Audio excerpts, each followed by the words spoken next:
Sit with us, shoot the shit with us. Doomtrain Studios Podcast.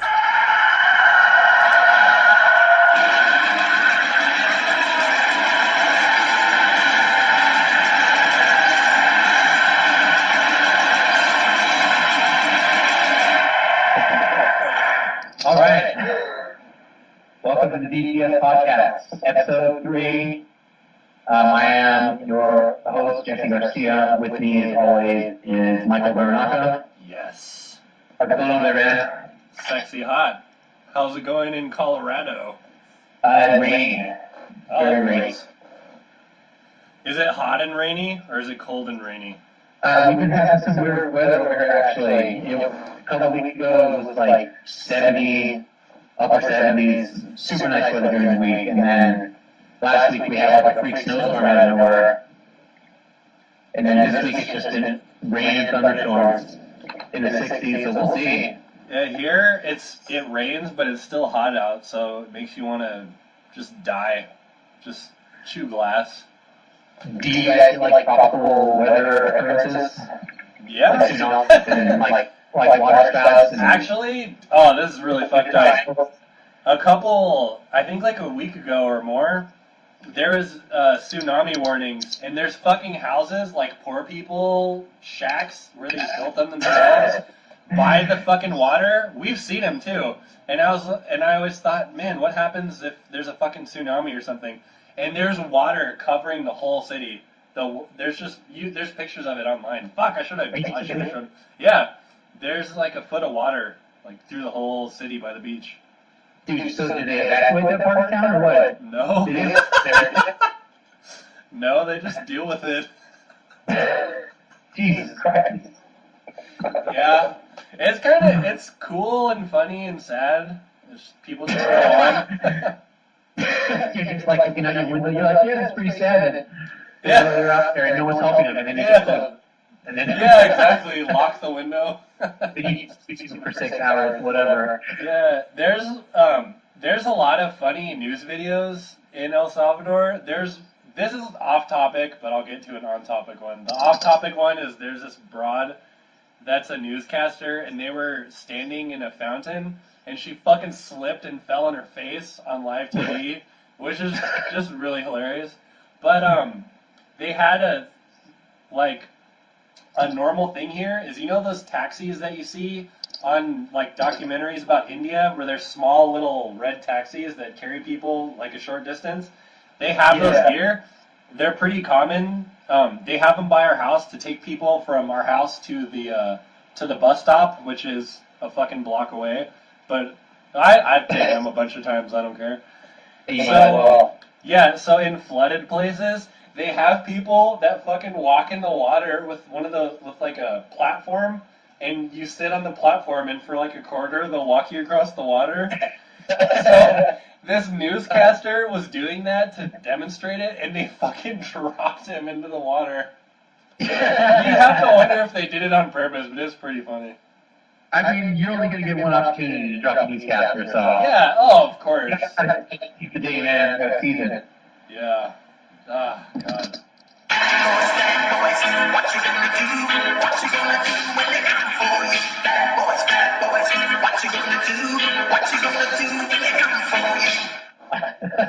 Do you have a gunshot? You have to play a gunshot after that. Dude, when you drop a newscaster? Yeah, that's one of life's unanswered questions. Very, very chicken egg. There is no gunshot on here. I did like the shotgun, but... Oh, really? But you know what, there's a ton of shit on here. Like, we'll just have to get through it. Like this one.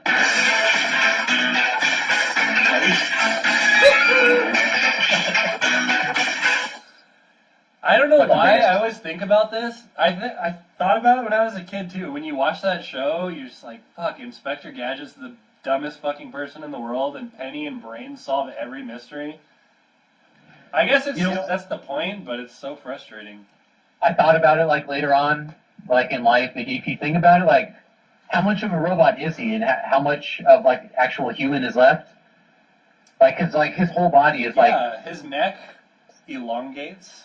like it just might be the skin of his face, and then everything else is like it's just like an actual robot. Yeah, I think it's just Don Adams' brain in there. That's it. It's just like it's like the Terminator, where it's just like skin over the fucking metal skeleton. Yeah. Ah, man, do you see? He can't be your uncle, man. He can't be your uncle. He's a robot. Is what I'm saying. Yeah, that means he has to have a brother too, or something, right? Or is it like the Mexican uncle, where it's like an acquaintance, but she just calls him his uncle? Yeah, you never think about those arrangements when you're a kid. You're like, yeah, it's just a niece and her uncle that might a robot. It might not be. I never really thought about that. Everyone does it, like say that's my uncle or cousin when it's not, and I only noticed it when I was older with mostly like Latin American families. But fuck, people do that shit all the time. Like, oh, that's my cousin, and then you find out a month later they're not related at all. That's always weird. You just call everyone your cousin? Yeah. You might as well. Fuck. Everyone's just your goddamn cousin. We're all part of the human race, bro. Oh, God. I've never encountered a hippie like that, I don't think. I don't think they can swim that far out to the island, man. So. That's true. God damn it. So dude. No, please. Go ahead. Please. I was just going to make fun of Andrew. Andrew's supposed to be our guest. It's my fault I didn't remind him, but sometimes he doesn't get back to me for a few days, so we do not have a guest today. No, that's cool. I mean, if he wants to phone it in later, like, it's like hour, half hour, that's cool. That's like the hug your giant dick. If he wants to call in later. That's right. This whole thing that's trying to lug the half-empty water mattress. Just... Jesus Christ. I was also thinking, like, if we want to talk about movies later, maybe if Jeff's around, we can just have him call in. So yeah, we'll see what happens. We could, because we both caught up with Daredevil. I don't think Jeff even watched the whole thing. He said he'd watch most of it. Yeah, so we can have a segment.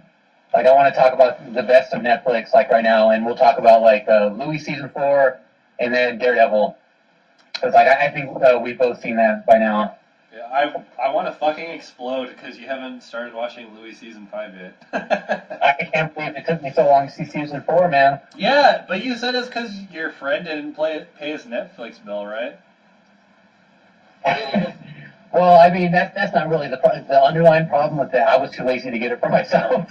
That's not the underlying problem. The underlying problem is your friend didn't fucking pay his Netflix bill. That's how Netflix works. Well, let's be real. It's a common problem for a lot of people. Like when your friend just doesn't want to pay the Netflix. Yeah, so what the hell? Fuck, man? What the fuck, dude? I've been using my sister's Netflix for 5 years, and whenever it pauses in the middle, we always start talking shit about her. Like, why the fuck did you pay your Netflix bill? You need to fucking... Or Netflix used to do this thing. It is actually really fucked up, but Netflix limits you to like 3 users at a time. So if it said you can't use Netflix right now because someone else is using it, we're like, what the fuck, and get mad at her. So she actually pays now to have more Netflix users because so many people use her account.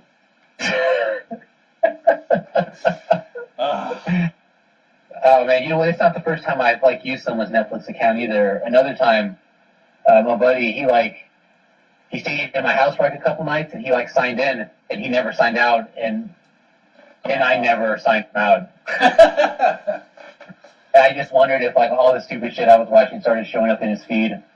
All that bad anime. They have a weird anime selection.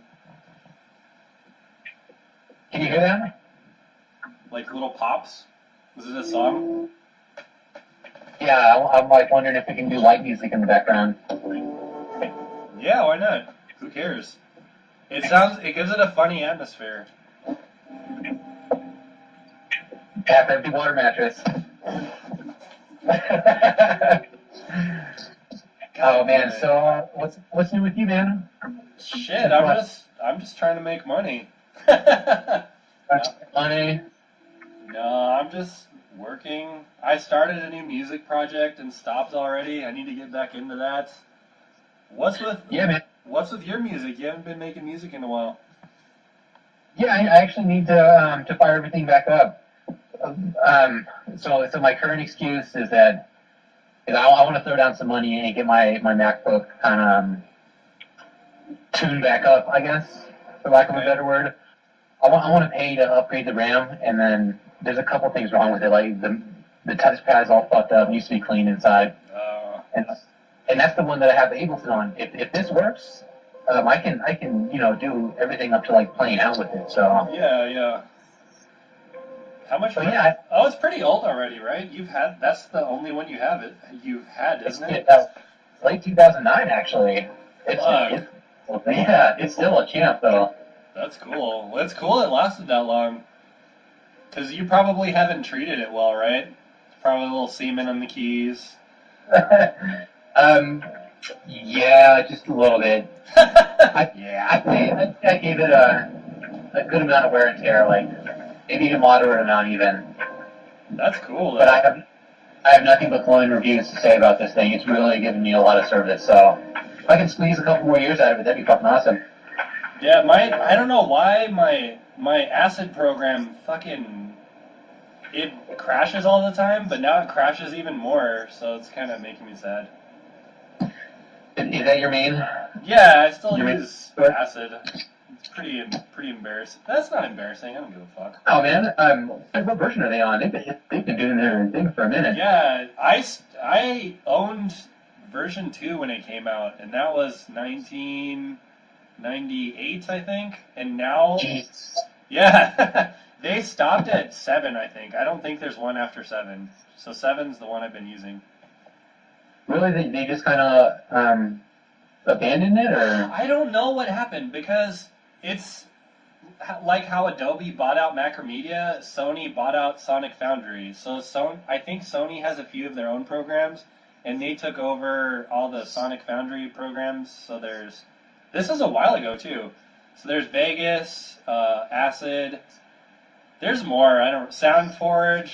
There's more that I can't remember, but I just use SoundForge and Acid.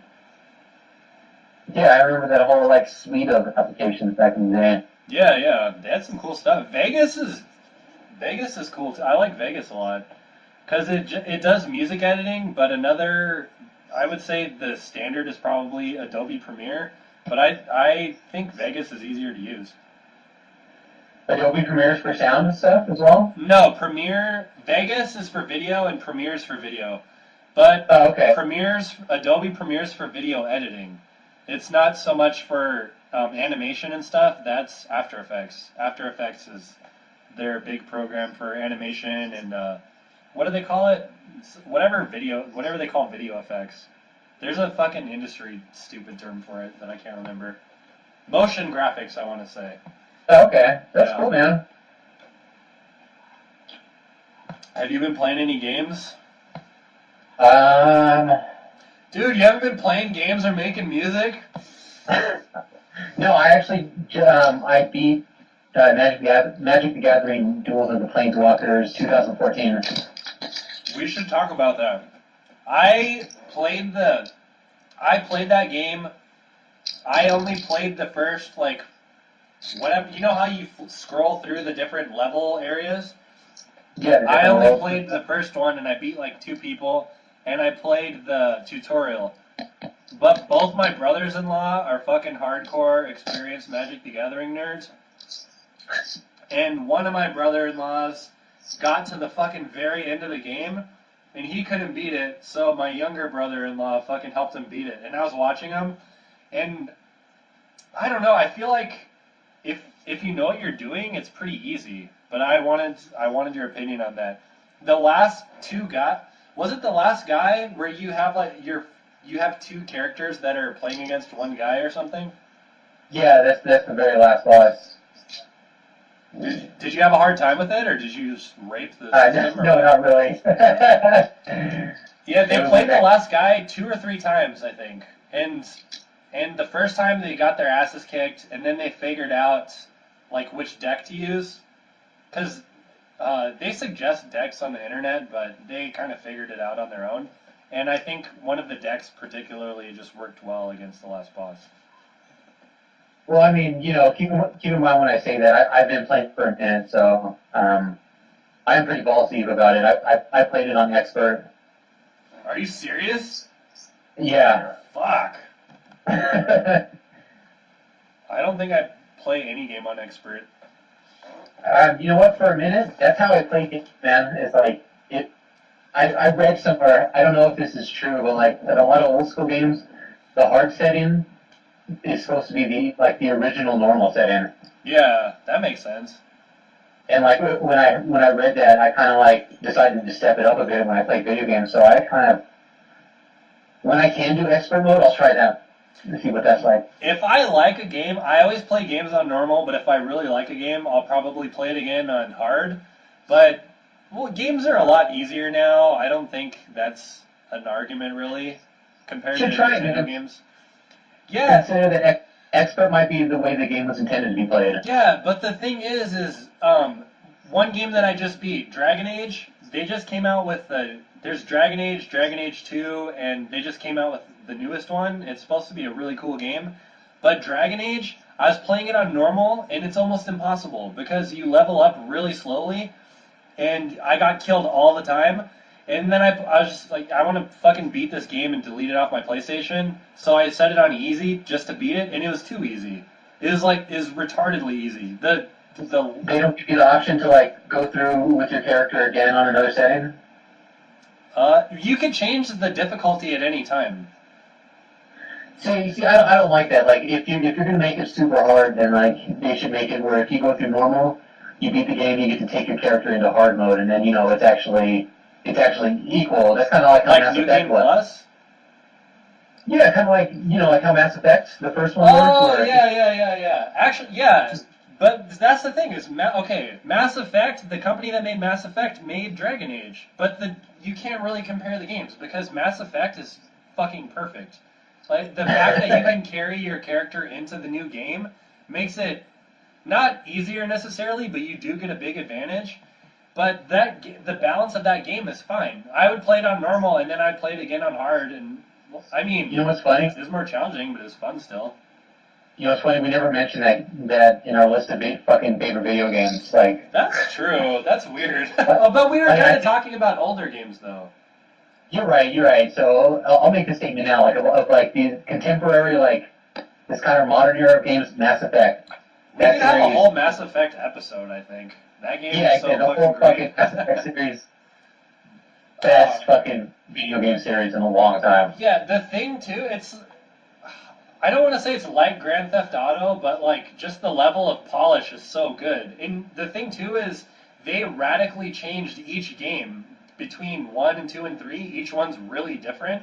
I think 3 isn't super different from 2. So something I kind of thought about, which initially kind of like I didn't like, but I got used to it. It felt like as the game series went on, they kind of stripped it down. Yeah, they did a lot. From version to version.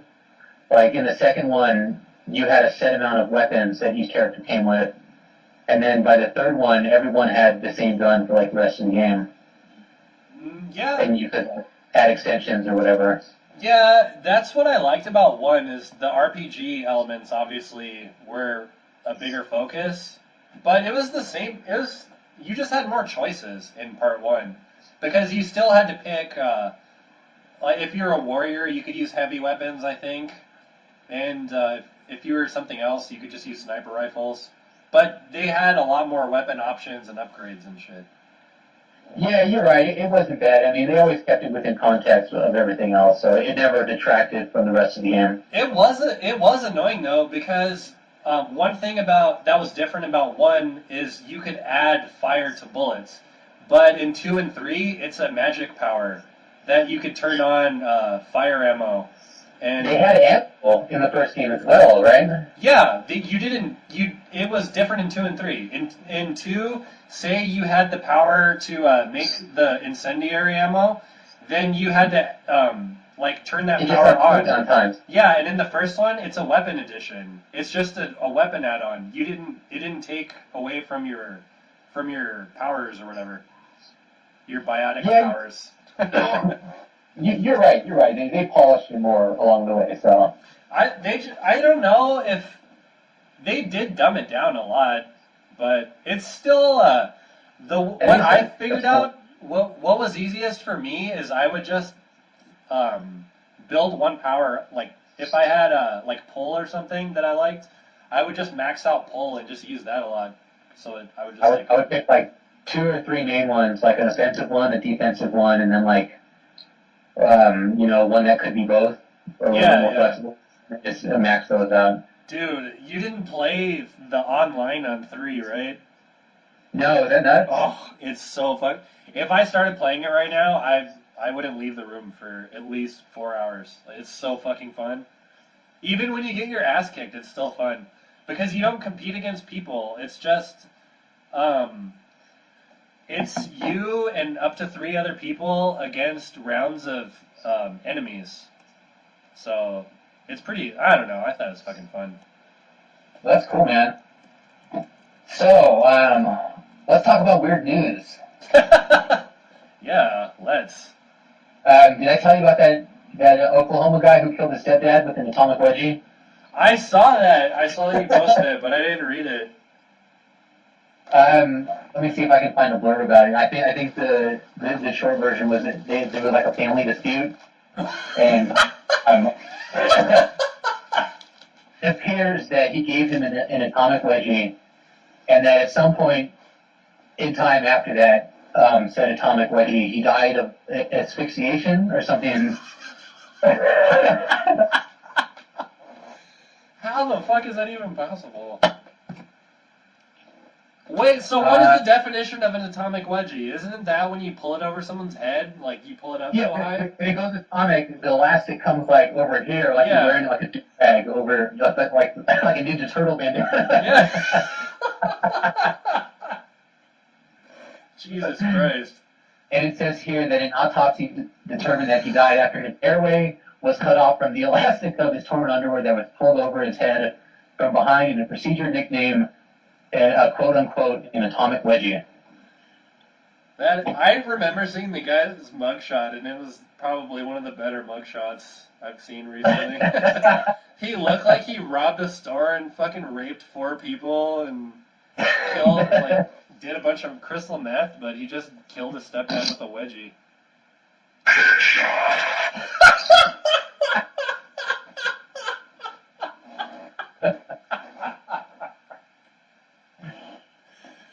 Oh, god damn it.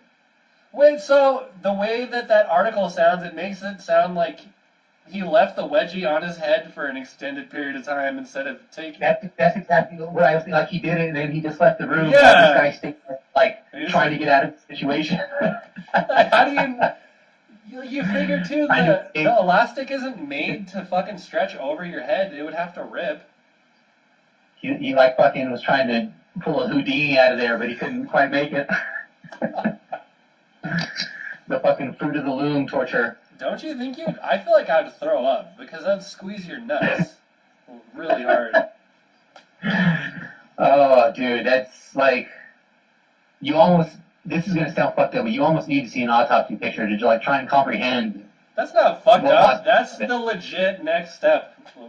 I wish we could interview the doctor. We need to know the details. You have to explain this to me, how this happened. Yeah. It's almost... Seriously. It's almost unbelievable. It's like, you almost want to call bullshit. Unless you see it's like R. Kelly peeing on the girl. You want to know all the details to see if it's true or not. I don't know if this is true, but I saw this on an Instagram news page that I follow.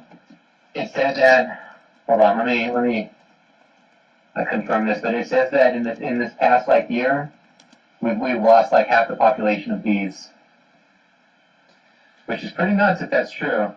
It is, but fuck, I don't know if there's a. Okay, here's the specifics. It's almost half the beehives in the U.S. died in the past year. That's a little bit. That's not the worldwide, but yeah, still kind of alarming. It is, but I don't know. I don't really buy into that stuff because there was a movie or a show or something that talked about this. that birds, like a flock of birds, will randomly die. Like 100 birds will just die for an unexplained reason, and the media will report it like it's the first time it's ever happened or something. But shit like that happens every day. There's people that research just freak occurrences like bees dying, birds falling out of the air, like massive groups of animals dying for unknown causes. But I mean, in this case, bees are obviously important for the world, like to sustain the world, like in general. But I do think a lot of that has to do with that Exxon Valdez of a beast bill that we were talking about like an episode or two ago. yeah, Where they're like truck with all those bees like turned over like that. That might have been half of them right there. yeah, seriously. Oh man, that totally made me think of Arrested Development. Oh, with the bees? Yeah, Bees. because of Gob's bees. Like, you can't have bees.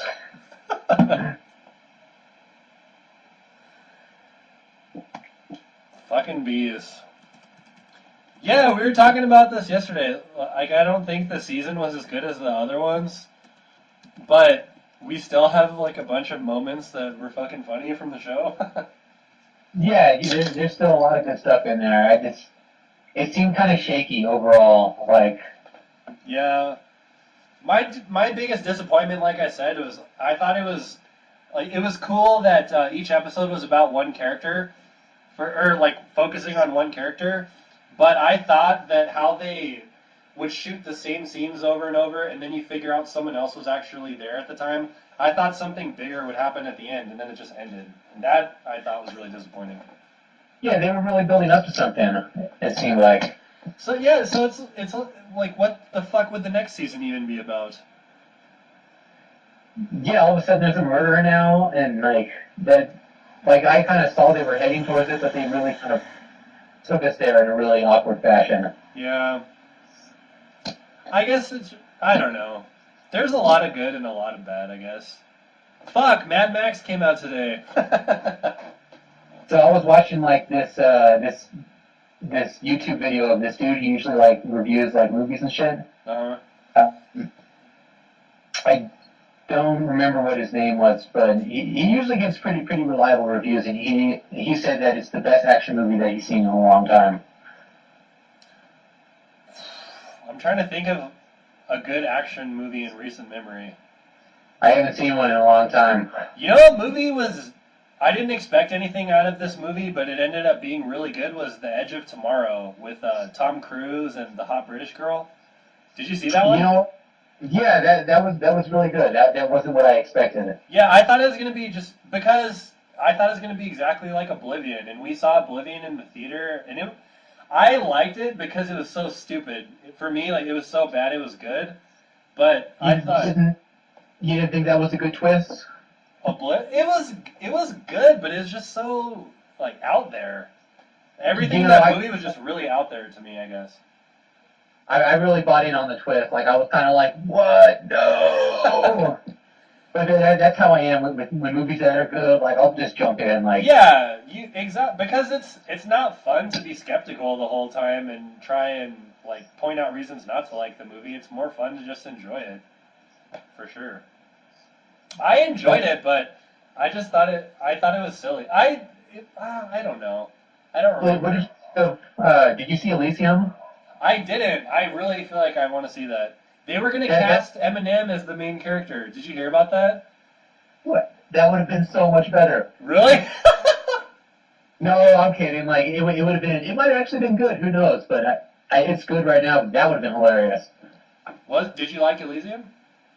Yeah, actually, it wasn't like a life-changing like movie, but it was a good like sci-fi action movie just overall. I think. Yeah, that's what I'm saying. Is like, it's cool when movies are just fun to watch in general. Was that Ben Affleck or Matt Damon? Yeah. And dude, I get those two guys confused still, like to this day. Yeah, I can see that. Not from their looks though. Just because they both have like generic white people names. The thing is though, is Matt Damon's actually a good actor. Ben Affleck's not a really good actor. That's true. we had to talk about Interstellar, right? You've seen that movie? Yeah, we haven't talked about it on the podcast, I don't think, but we talked about the movie after I watched it for a little while.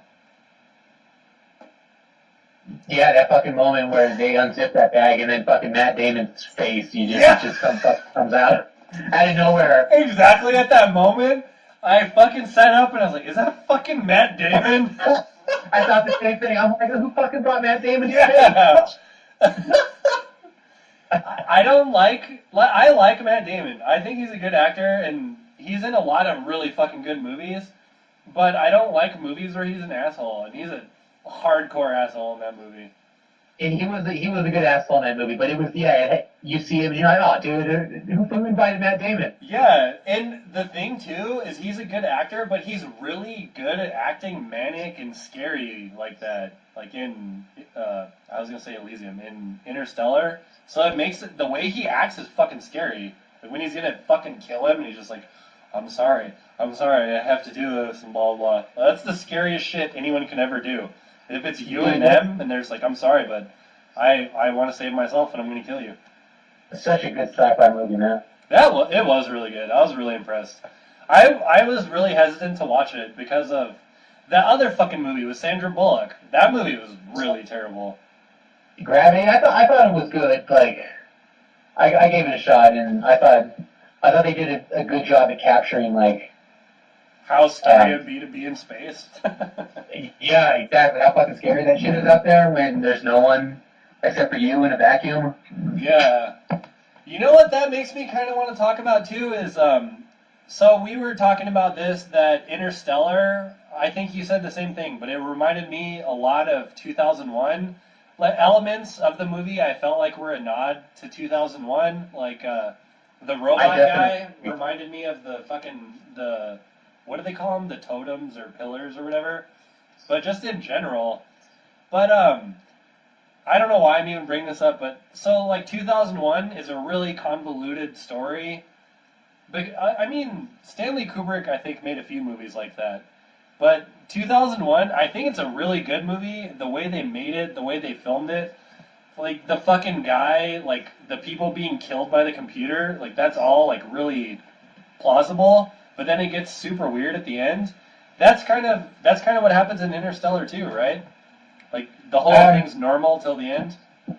In 2001, like all right, so like the way like the movie goes, like as far as for me, because dude, back in high school when I used to watch movies all the time on rotation, that was one of the movies I used to have on in the background all the time, and I watched that movie a lot of times, and I watched it again like a year ago, and like it really tied a lot of stuff in together for me. So a lot of stuff happens in that movie, and the whole thing with like the monolith. Monolith, that's it. Yeah, the thing that's spinning through space. It's like a signal. It's like a beacon. Yeah. I think the way the story works is we find one of the monoliths on. Is it on Mars or on the moon or something? And then it's pointing towards another one. And like during that whole space exploration, that computer, he gains like sentient awareness. And then he starts killing everybody. Yeah. There's so many elements to that movie, just in general. The trip out part at the end is kind of more symbolic of like him. Yeah. Of him like Getting transcending like boundaries of space and time. Like it's pretty much exactly the same thing as Interstellar, where he's like he's in the like dimensions outside of the ones that we can normally comprehend. In Interstellar, he falls into the black hole, and then it eventually compresses. It's like 4 dimensions are able to compress themselves into 3 in a way that he's able to interact with it. Yeah. And it's kind of the same thing in 2001, where he goes through all this shit when he flies into the monolith, and then he's kind of like in this place outside of space and time on the other side. Yeah. You never really figure out what the monolith is, right? Or do you? If you poke around like on Wikipedia, you look into like the lore around it, It's like a beacon left behind by like an ancient race. Yeah. It either signifies human evolution or it's the catalyst for human evolution when it shows up. Yeah, because that's the very first scene, right? Is the cavemen people like throwing their poo at the big black monolith? Yeah, like it opens up with like two tribes of like monkey people, and one of them gets chased out of like their watering hole. It's And pretty so, raw like, though, the way they filmed it. It's like, yeah, dude, like it's raw survival, and Yeah. like they're about to die off the evolutionary chain, and then they wake up one morning in the presence of the fucking monolith, and it's like through contact with it. Like that's what you never know. You don't know if it causes the change or if it's the signifier of the evolution, because after that it changes the course of human evolution. Yeah, exactly. God, And then at the end, when the guy goes into it, what he becomes at the end is supposed to be like the next step in evolution. They refer to it as the Star Child. If you look at it in Wikipedia, he's like a person that lives beyond space and time.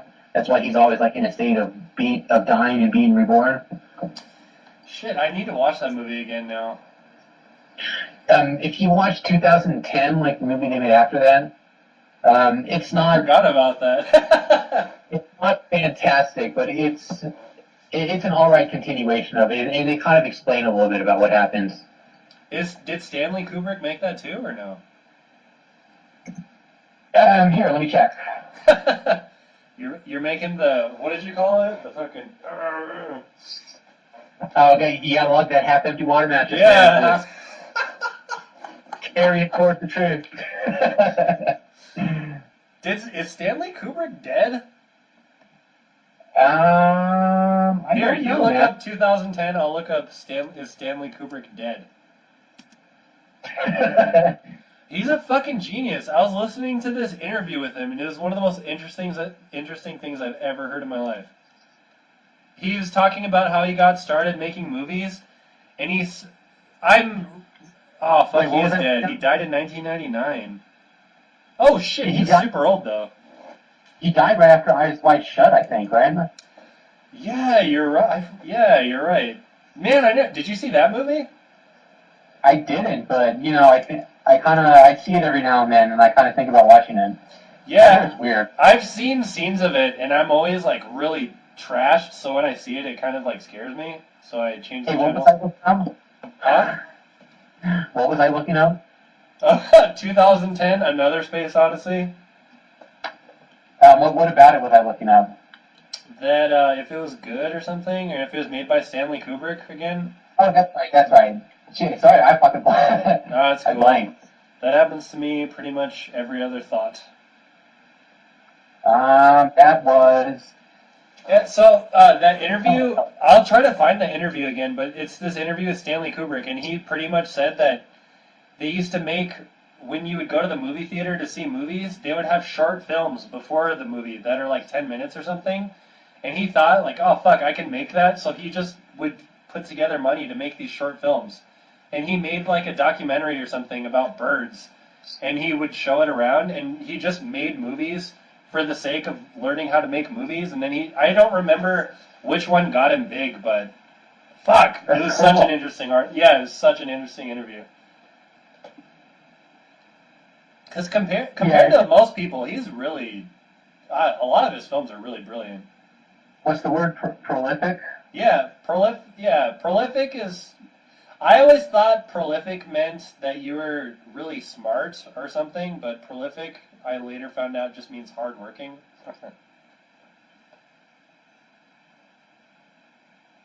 And good movies. I thought now that we talk about it, I think Interstellar was. I don't know if this is blasphemy, but I feel like it was an updated 2001.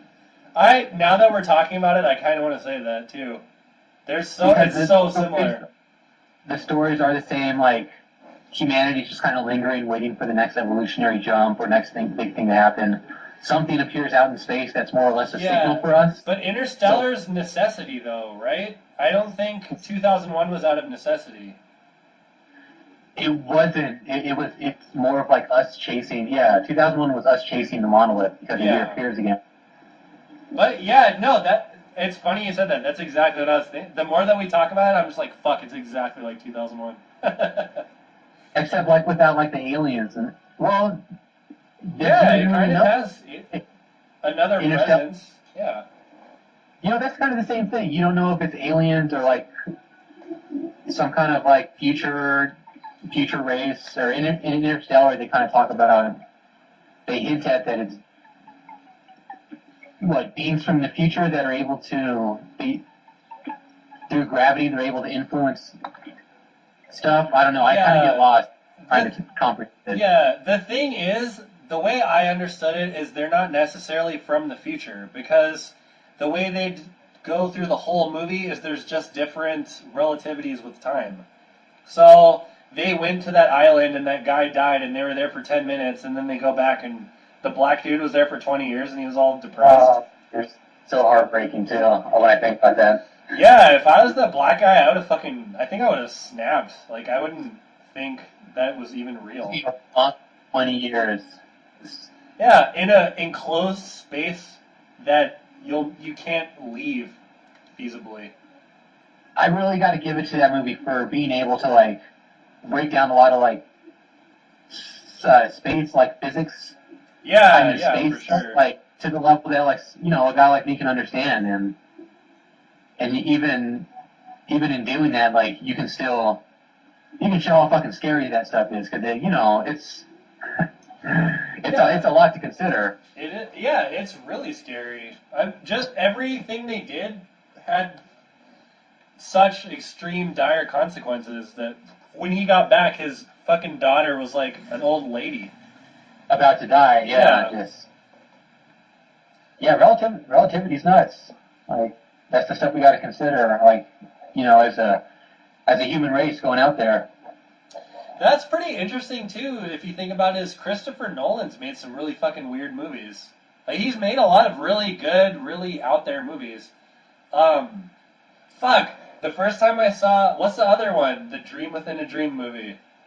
Oh, Inception? Yeah, when I saw Inception, I was super fucking high, and I had this fucking really brilliant theory about the movie, but I can't remember it. That's why you gotta write all this stuff down, man. I know! The first time I did mushrooms, too, I figured out the meaning of life, but I forgot it right after, too. It's always such a fleeting moment. Yeah, but I think that's how it's supposed to work, I guess. But not my theory about Inception. It made so much sense. Oh well. But Inception was a good movie. It's just the thing I hate about movies like Inception is like I don't think it's a question, like me and you, we're not fucking okay, when you watch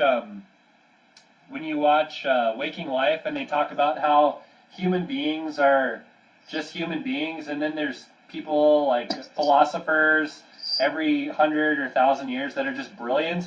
You and me are not brilliant people. We're fairly average, normal, like curious people. But I forgot where I was going with that. Yeah, I'm no Socrates Johnson. Yeah. So. Oh no, what I was gonna say is like we're not fucking geniuses, but we're not fucking stupid either. And I just remember when Inception came out, so many people were pseudo smart after that movie. They're just like, yeah, I had this dream and blah, blah, blah, and I had a dream within a dream. Just like, that's the only thing that annoys me is, I guess, the after effect of movies. I understand that it's kind of the reason why it takes me so long to see movies. Yeah, I'm in with a lot of hype. Call it what you will. Like, sometimes it's annoying for me. It is. Because I want to enjoy it with everyone else, but, it is what it is. So when I do watch it later on, like, I get to have it as a personal experience for myself without all this surrounding shit about, what... That's exactly it. It's what we were saying. It's just, movies should just be a thing that you could... It's like reading a book, or anything good, any good experience. You just want to lose yourself and enjoy it, You don't want all these other people's outside experiences affecting it. Like a black pussy. All right, so Unfortunately, this was where we would have introduced our guests, but we do not have one. Also, I heard back from Jeff, and he is not available. We were going to phone him in. Can you find? Is your room? Oh shit! I don't know if I can say this loud, but is your one roommate there? The one that played King's Road with us? No, everyone's at work or out the house right damn now. it! That'd be funny. Yeah, it's funny, but now, like, since there's no one here, I can do all my Bill Burr yelling. Woo! Like, Bill Burr, just checking in on you. I thought that was fun. I never knew this was a psychological thing until, I don't know. I think I was like, you get into one of those points in your life and you're really depressed and you don't know why. Like, I was at this, I think when I graduated college, I was like really depressed for some reason.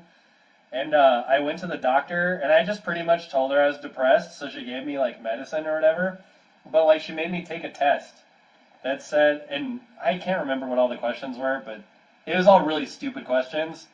And one of them said, do you often make faces or noises randomly? And I never thought about that, but until it was funny that Bill Burr talks about that. Because, like, do you ever do that? Like, when you're mad and just out of nowhere, you just go like, ah! Or, like, make some faces. You gotta shout those awkward thoughts out of your head. Yeah, dude. It just made me laugh that Bill Burr talked about that, because I fucking do that all the time. Dude, that's like the sign of a good comedian. It's like very personable, relatable shit. Like, yeah, exactly. I know that too. Yeah. Man, that's funny. Do you have a dream guest for the show? Like immediate, not like super famous in the future when inevitably like we're gonna be on some talk show, but Gonna be living or dead.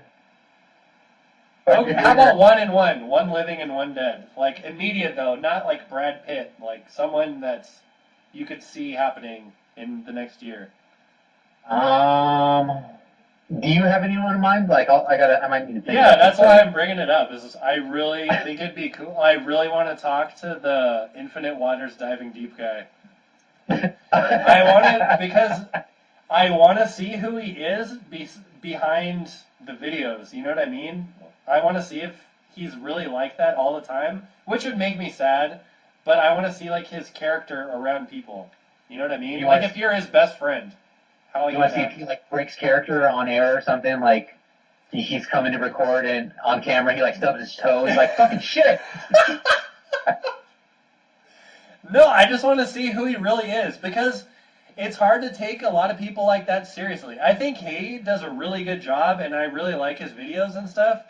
But most people like that are phony as fuck. You know what I mean? Like you see I agree. I would enjoy a talk with a real person. Like yeah, not like exposing anything, but exactly. just like hey man, how's it going? I'm not trying to out him. I just want to see like who he really is. Yeah, that's a good one. That's a good one. And dead, it would probably be Mitch Hedberg. He would be an awesome phone-in, I think. Yeah, I never noticed this, but everyone says that as soon as Mitch Hedberg came out, like 10, 20 people fucking copied him. So many people are exactly Mitch Hedberg.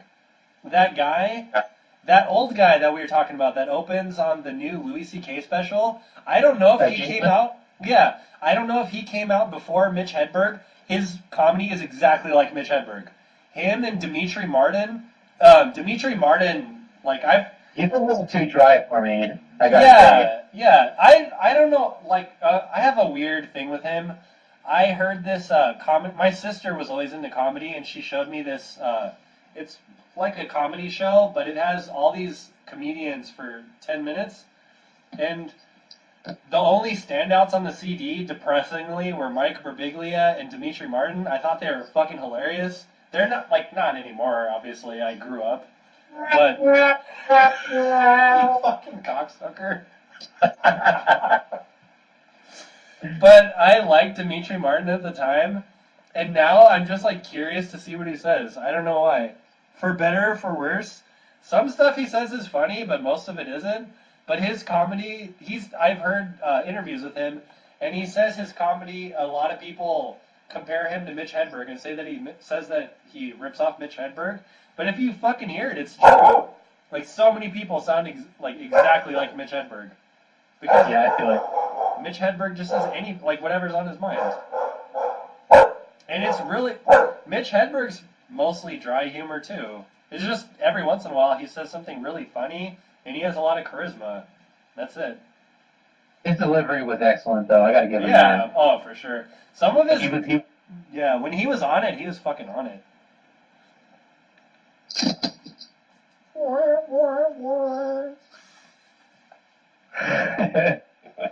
Oh man, I wanted to talk about this with you too. Isn't it fucking well, you've gone through different phases of hair, and I didn't really until probably when I broke up with my ex. I wanted to just do whatever. That's when I grew out my facial hair. I feel like there's almost no hairstyles for men. There's like very few hairstyle choices. Dude, you know what? Right now you can do almost anything you want and just be able to rock it. But seriously, man, there's a lot of different hairstyles out there right now. Like, I guess, I don't know, maybe since I'm in Denver. What's popular in Denver? The most popular ones are the kind of the high top low fades, like the split sides and the kind of like the little bit of a comb over on top. Yeah. The flat. When you see older, famous people on TV, I think that's what I aspire to be, is just like a sexy old man. When I'm in my 40s, I want a bunch of ladies to want me. There's nothing wrong with that. No, not at all. Not at all. But not just old ladies, old and young ladies. Like a silver general fox. audience. Yeah, just General audiences here. the whole span. 18 to 48. Was there, since we don't have a guest, was there a main topic you wanted to hit? Or, Well, what I suggested on the last podcast was that we talk about aliens and conspiracy theories, and I thought it'd be funny to have Andrew as a guest, because he fucking is really into political stuff, which isn't really interesting now that I think about it, but whatever, Andrew would make it funny. But, I don't know, I wanted to talk about aliens and conspiracy theories, but I haven't really, we talked about it last time, for the most part. Everything that what interested us, we talked about already. Yeah, we can just keep that for the next time we have him on. That would be a good open discussion. They're remaking X-Files now, for sure. Fuck, dude, wait a minute, I know, Gillian Anderson's still fucking hot, by the way. I don't know why, but she's still really hot. And this thing makes me feel super old, I was a kid. Yeah. No, I was a kid, but, I was young when the X-Files started. Yeah, 10-ish, right? Oh man, I've seen some episodes of X-Files where I couldn't sleep. That shit was scary. Yeah, that was an accident, sorry. You have to do jump root magic. That's Joe's song. That's fucking Joe's theme song. I was actually looking for...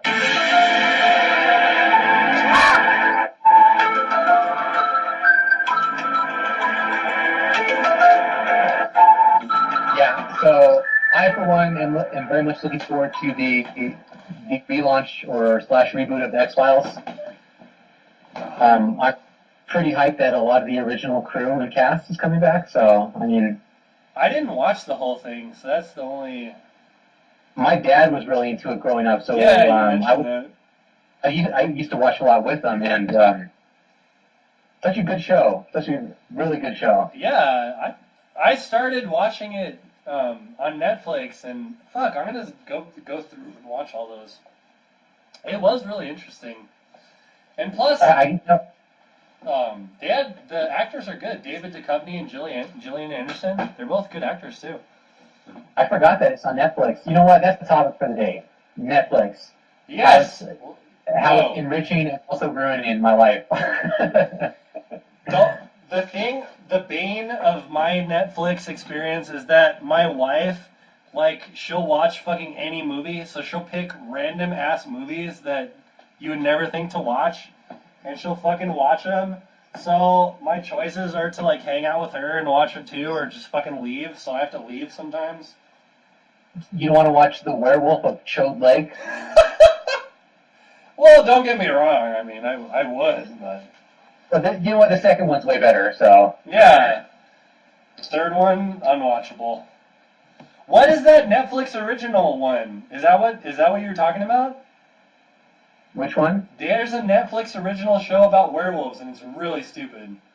I was just making something up. No, yeah, but no, there's a fucking Netflix original show, and it came out when House of Cards started. And, dude, Netflix actually has a lot, their actual original shows, some of them are really fucking good. House of Cards is good.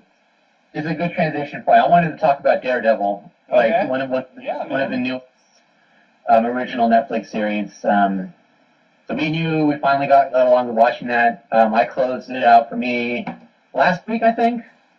Yeah, it's very recent. You told me like a few days ago almost. Or maybe if it was a week, I'd be surprised. Yeah, like when I really get into a series, like because of the way Netflix has it, Yeah. I'll binge watch and just finish that stuff in just a couple days. Yeah, for sure. And so overall, I had a lot of mixed feelings going into Daredevil, as I always do. You know, for Marvel projects, they tend to be hit or miss. Yeah, for sure. I think the movies have been pretty good for the most part, but I never know what to think about like stuff that goes like straight to TV or that kind of format. But around the middle of the Daredevil season 1, I really started to get into like the raw storyline of it. The character development was pretty good, and by the end, I was sold, man. I really think they did a good job with that. They could have done a lot of wrong things with it, and they did. Oh, fuck yeah. There's a lot of stuff they did right, for sure. One thing that I liked a lot is, I think everyone is going to make comparisons with the shitty fucking Ben Affleck movie. But, I, for one, wasn't, because I was very enthusiastic about burying that. yeah, of course. So that was all. Yeah, my thing was, like, I just remembered how shitty that movie was. Yeah, I was just carrying the dick with it. No, I was just thinking about how shitty that movie was, and that's why I didn't want to watch the show. And in the movie, a big part of it is how he could hear, like, how he could see what he hears, basically, like sonar, but not really. And they only showed it once, I think, in the whole season. And the way they showed it was cool. Remember he says he sees the world on fire? That was the name of the episode. Yeah, so I was looking into like the Daredevil character because something that kind of turned me off for a while was I had this. For me, it seemed like he's blind, but so are a lot of people, and it's like you're making him seem like he's a better blind person than everyone else because now he has these super senses because of circumstances that happen to a lot of other people. Yeah. But looking to it. The chemicals or the radioactive material that was splashed in his eyes ended up amplifying his senses. Yeah, exactly.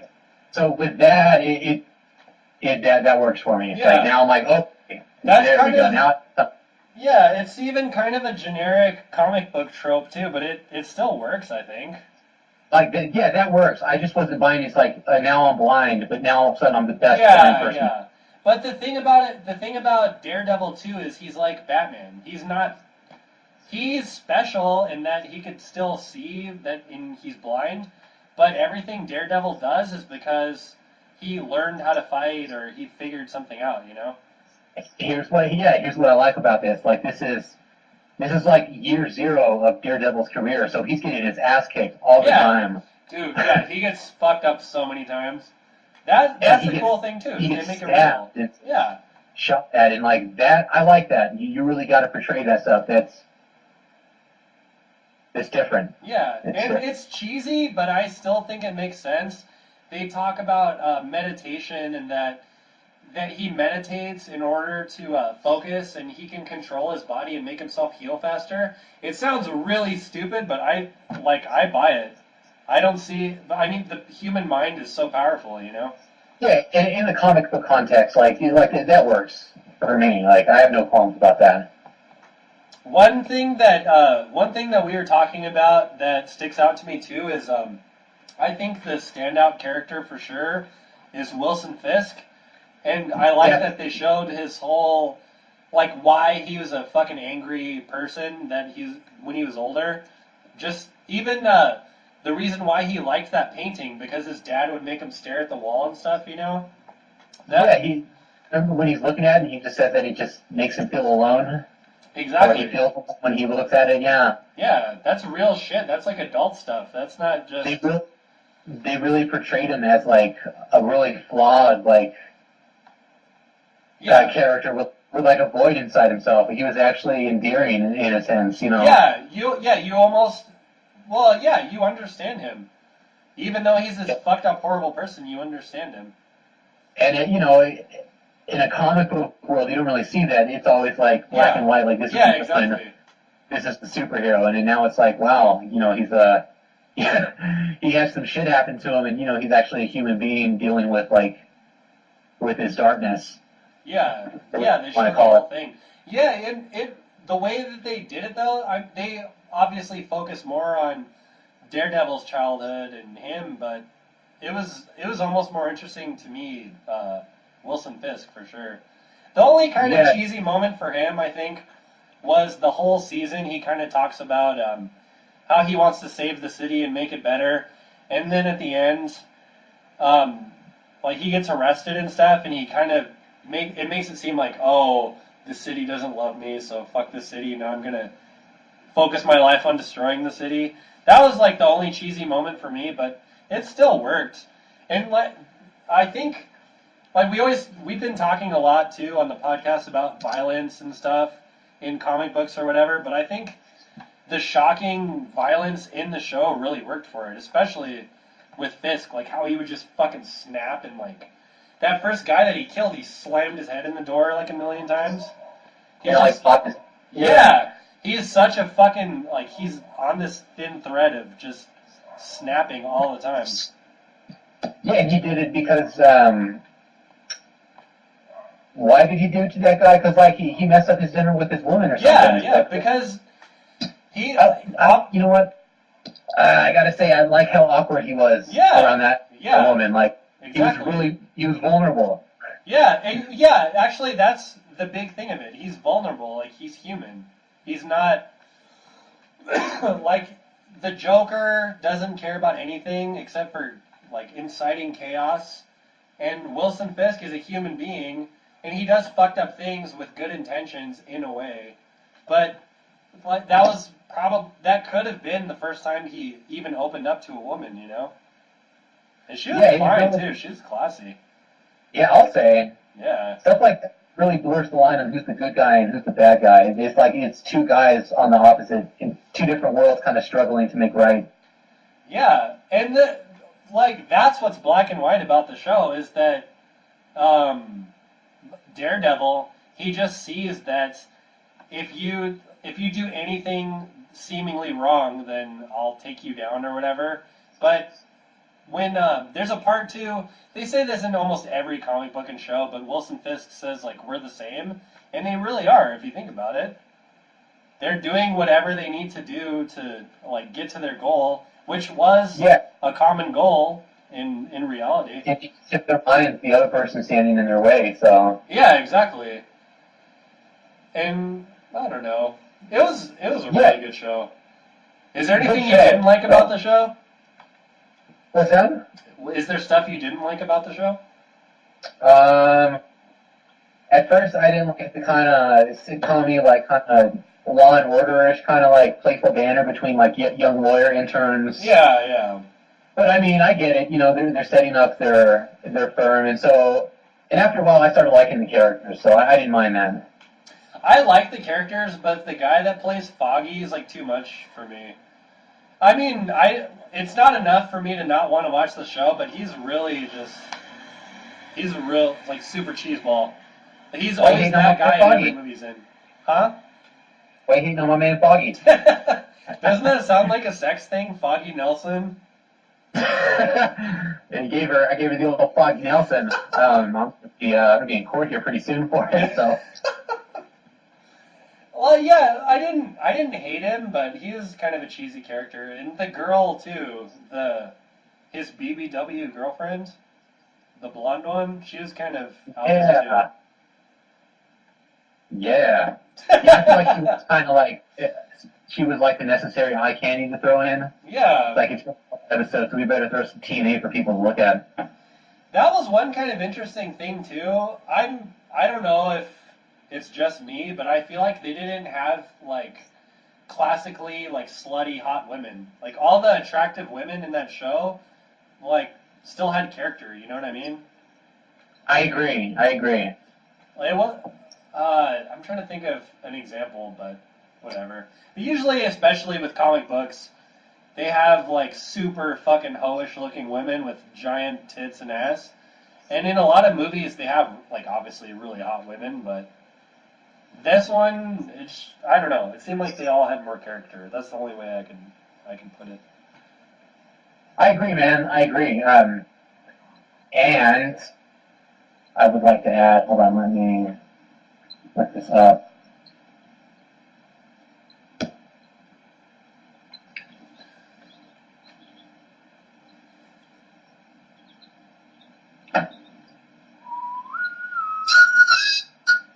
Damn it! Never mind. You have to do it now. There's too much. I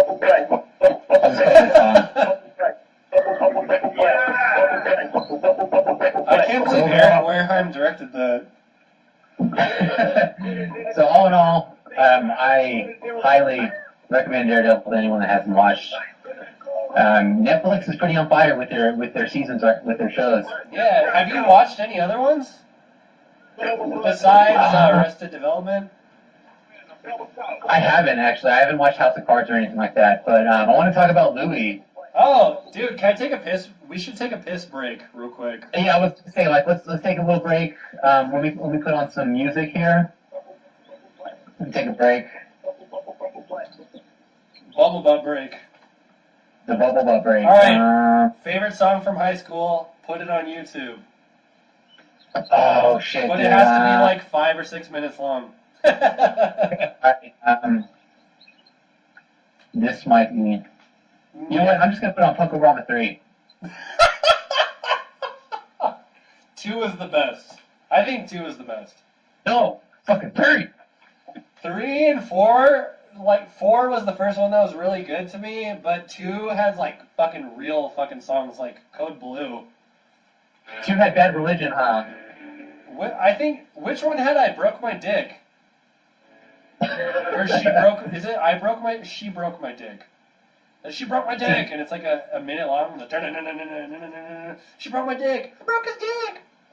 Oh yeah, that is fucking old school. Yeah, man. All right, so can you hear this?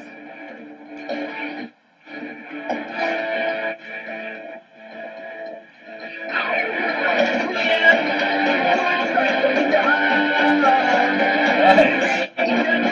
Yeah. Is that no effects? You know it is, buddy. That's like my favorite song by them.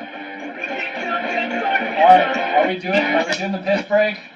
Alright, buddy, we'll be back here. So break for 5. Alright.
I feel big crying out pregnant.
I'm in love with everybody's girl.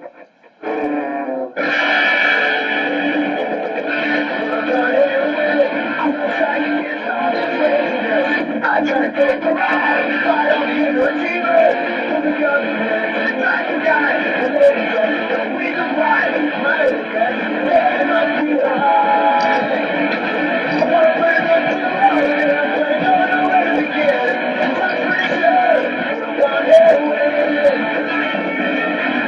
Fuck, dude, I totally remember those songs.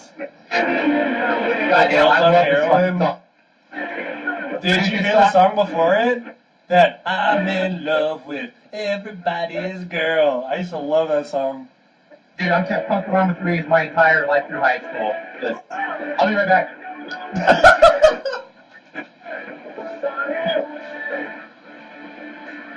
If I had my way, I'm further not free. I'm so sick of the no can do and the failures you can see.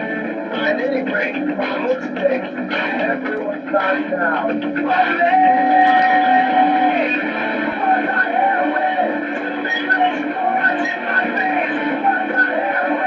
Everybody else can tell me I'm not sitting on bad. I don't have the time for men. Stop the life, trying to be my friend. You are the never gonna really get, 'cause I'm pretty sure we're not everywhere. Yeah, I'm pretty sure we're not everywhere.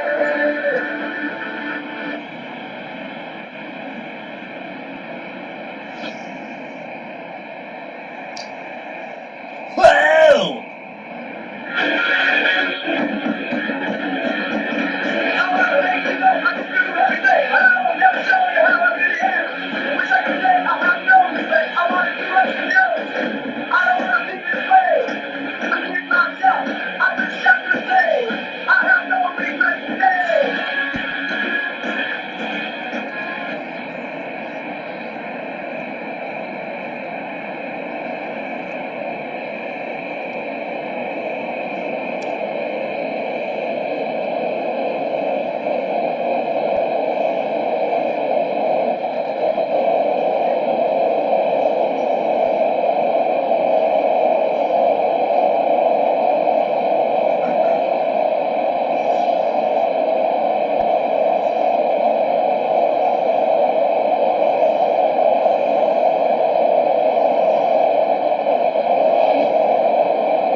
Man, I forgot about all those songs. You told when you're present, someone else is behind. That was a terrible singer. Yeah, but he sounds like a fat luchador. That's why I like him. I don't think I would say anything to a fat luchador. Yeah, exactly. I was saying. I would hope, I've never seen a picture of him, I would hope he's buff as fuck and bald. So, like, really scary looking. You know what's fucking scary? This shit came out a long time ago, man. Yeah, dude. It's like the things from our youth that were like so just kind of secondary. When they show up again when we're older, I don't know, they seem like a lot more important. Yeah. Like when we were talking about fucking Goldfinger, fucking hang-ups and whatnot. Fuck, dude, just the intro to Superman just reminds me of hanging out at your house, fucking driving around and shit, going to 7-Eleven. Ah, yeah, man. That was funny. That was like, fuck, I'm blanking. Shit, I drank a lot. No, that made me want to bring up Tony Hawk. Like, a lot of people say it, and I don't want to admit it, but, like, I feel like Tony Hawk really gave us a musical direction as kids, you know what I mean? Dude, I'll be the first to admit, like, Tony Hawk was the reason why I got into punk music and, like, all that whole alternative shit. I had no idea. You know what? Yeah, you're right. Fucking Police Truck. Yeah, the first song that they played that I heard was Police Truck. That shit changed my life, dude. Yeah, you're right. Superman, like too. Huh? Superman. That was Tony Hawk, too, right? Yeah, man. Like, yeah, that's the thing. Like, I was so musically ignorant back then. Just hearing that, I don't know. I was listening to that music, ever since then up till now. Yeah. So that's the other thing I wanted to bring up too. Is like a lot of stuff that we did and shit was because like we had our fucking stupid band. you know what? That's the reason why I wanted to bring up our band CH4 for those of you who don't know is because you were right. Yeah, when you put on that NoFX song, I never liked NoFX, but Sean fucking had this one NoFX CD, and that's the only CD I like by them. I like every song. And I remember, like, we would listen to that and drive around all the time. That song specifically, like, they mentioned, like, having a band and how much it sucks. And, like, just, I don't know, that song reminds me of our old band days. Yeah, that was great. It was fucking great, though. Oh, dude, I ain't knocking it at all. Like, that brought me so many good times and, like, opportunities that I wouldn't have had if I just fucking, Yeah. Well, was hanging out, jacking off in my room. Yeah. Well, I think we were all... Yeah. I think we were all kind of... I guess introverted is the best word, but, like, I think that let us kind of just do whatever the fuck we want, It's not even introverted. Like, I think all of us are the same. Like, we're all, like, not quiet, but, like, we don't open up to people necessarily. But, like, we all had the same personality, so whenever we would hang out, like, we'd all just fucking go nuts, I agree. Like, we all kind of came from different places. Yeah. Like, we had more or less, like, complementary personalities. And it was funny, too, because, like, me and Jesse, me and Ricky fucking started doing everything, and then you came in to play bass, and then Sean, I randomly worked with Sean at the bowling alley. Yeah, I'm telling you, we just, like, all randomly came from different places. Yeah, it was funny. And you know what, like, I probably told you this before, but But for me, like, one of the big indicators for me, like, when I know someone's cool, like I am, or... Like you know. are? Yeah, that's a good way to say it. That's a little When douchey. someone's Jesse Garcia cool? When someone's kind of like on the same wavelength as I am and appreciates the same stuff I am, the biggest indicator of that is a fucked up sense of humor. And I can't tell you, like, I feel like the people that I'm closely with, like, that's like the biggest thing that connects us is like our sense of humor. Yeah. If you can't say like what you want to say, it's really hard to be anywhere. And plus, we all laugh at jacked up shit, and Yeah, I always yeah. appreciate that. Like when you're with, like, at work, or you start a job or something and you don't know anybody and you test the waters and like say something weird and everyone looks at you, and then you're just like, you motherfuckers aren't cool. Yeah, man. It's really hard for sure when you can't like be yourself, you know. It's a good time. What was it about CH4 that you were bringing up? The old band deals. Oh yeah, you were talking about Punkorama. Yeah. That was, like Tony Hawk and Punkorama, I think, was the next thing after Tony Hawk. That was how I got into all that. And the thing that's weird, like punk rock is not good by any means. I would say 90% of punk songs are terrible and uninspired, but that 10% that's good is so fucking good. I agree. And plus, like, the whole, like, foundation of punk music, I would say, is just being able to say stupid shit and just, god damn it, fucking about to kill these dogs. It's just all the like bands that are like just fucking say and do whatever they want. It's being able to get your message out without having to worry about like being the best person at guitar that ever existed. Yeah, but the thing is like you can not only relate to the songs, but usually the music's so fucking strong that it kind of takes you into it.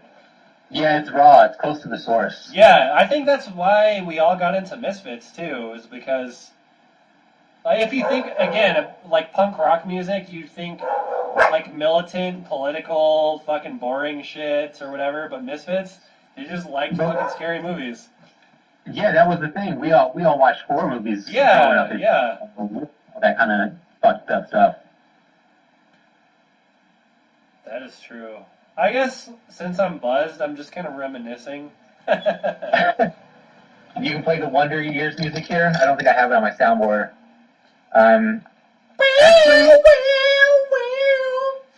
What would you do? Fucking Joe Oh, I got it, Cocker. actually. I got it. Are you ready to hear it? Yeah. All right. Everybody. Here it is.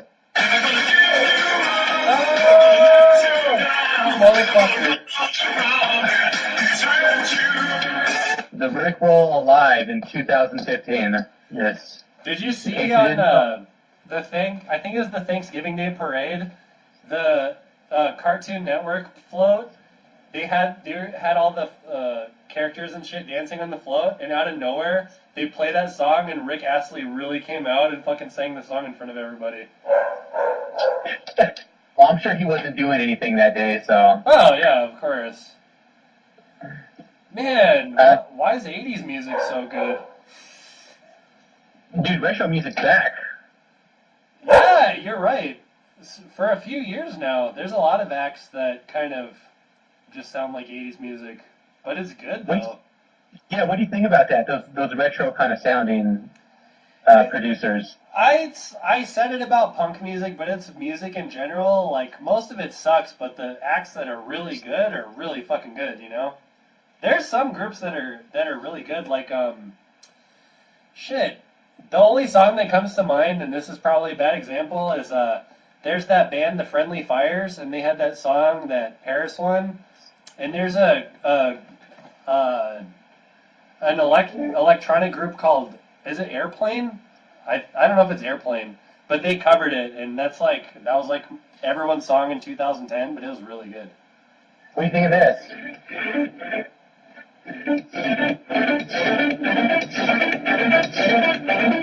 That's not Justice, is it? This is Power Glove. Is that It reminds me a lot of Justice. It's like Justice on like Super Nintendo. Oh, nice. Like less disco, more video gamey. But I think when you say video gamey too, I think that's hard because there's some groups that try to sound like video game music that aren't good, and then some that are like that song sounds good, you know? That in the context of itself, it's fucking perfect. Yeah. It all fits with it. I get what you mean. There's a thin line between like,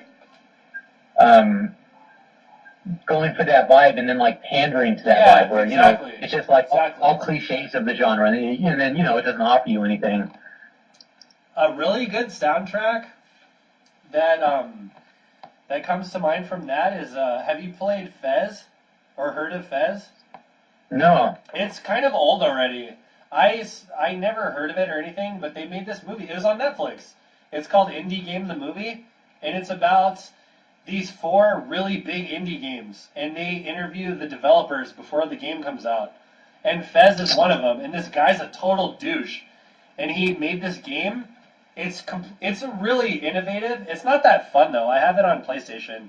It's a 2D game, and it's sprite animation. But how it works is you could turn everything in 3D. So say you're jumping on a platform and you can't get to another platform, you can rotate the whole world, and then maybe it's still in 2D, but maybe you could jump across it that way. But That's like Gears, actually. it's like what? It's like Xenogears. Kind of, yeah. If it'll make more sense. I'm probably not explaining it that well. Actually, yeah, Xenogears does do that though.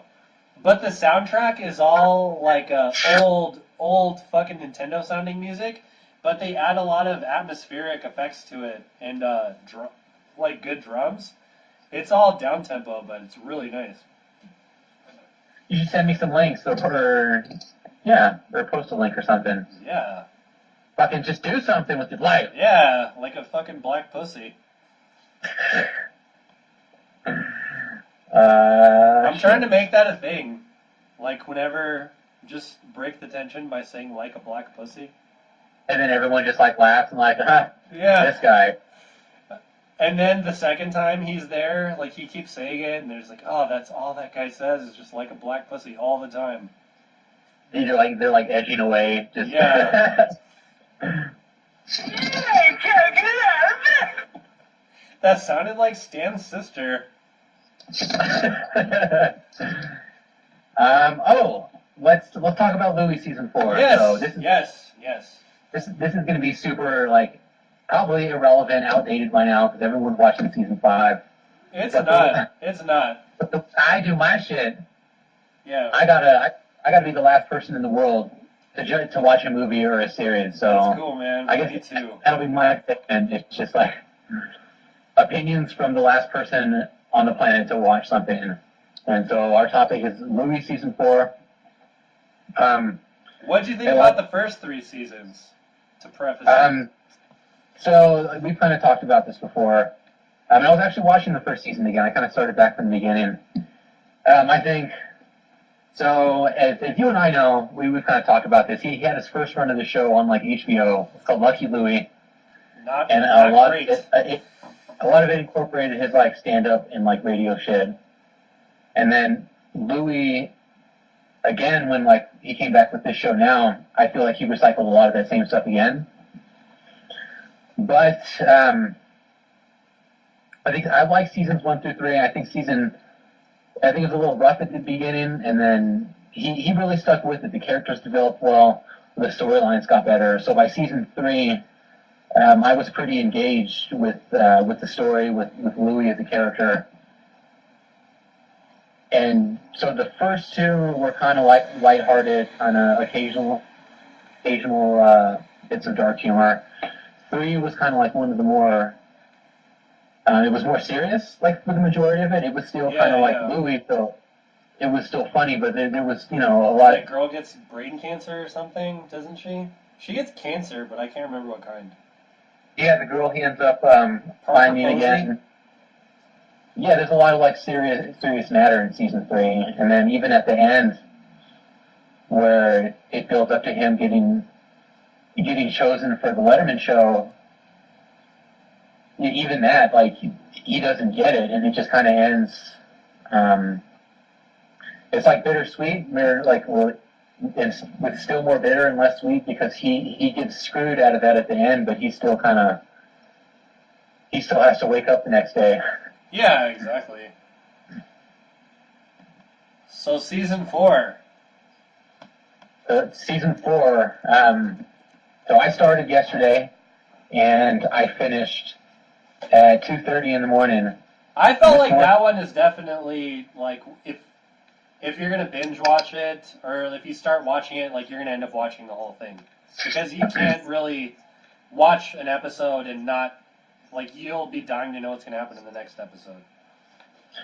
One of the cornerstones of like this series that I like, this is like a Louis C.K. thing. It's built around like awkward moments, and he's not a smooth character, so he doesn't like diffuse these awkward situations, and so they linger. He fucks a lot of girls though. I think that's for pacing. We gotta develop. We gotta somewhere. I thought I lost my train of thought. No. You said, oh shit, I lost your train of thought too. No. So season 4, it's a lot more serious. There's a lot of awkward, cringe-worthy situations throughout the whole thing in almost every episode. And yeah, for sure. This was kind of the first time where you get an idea that maybe the character of Louie isn't a good person. That's not really something you see in like TV series, movies, like, or any like real lead character. The stereotype is like a character that's a good character, or someone that. But nobody appreciates them.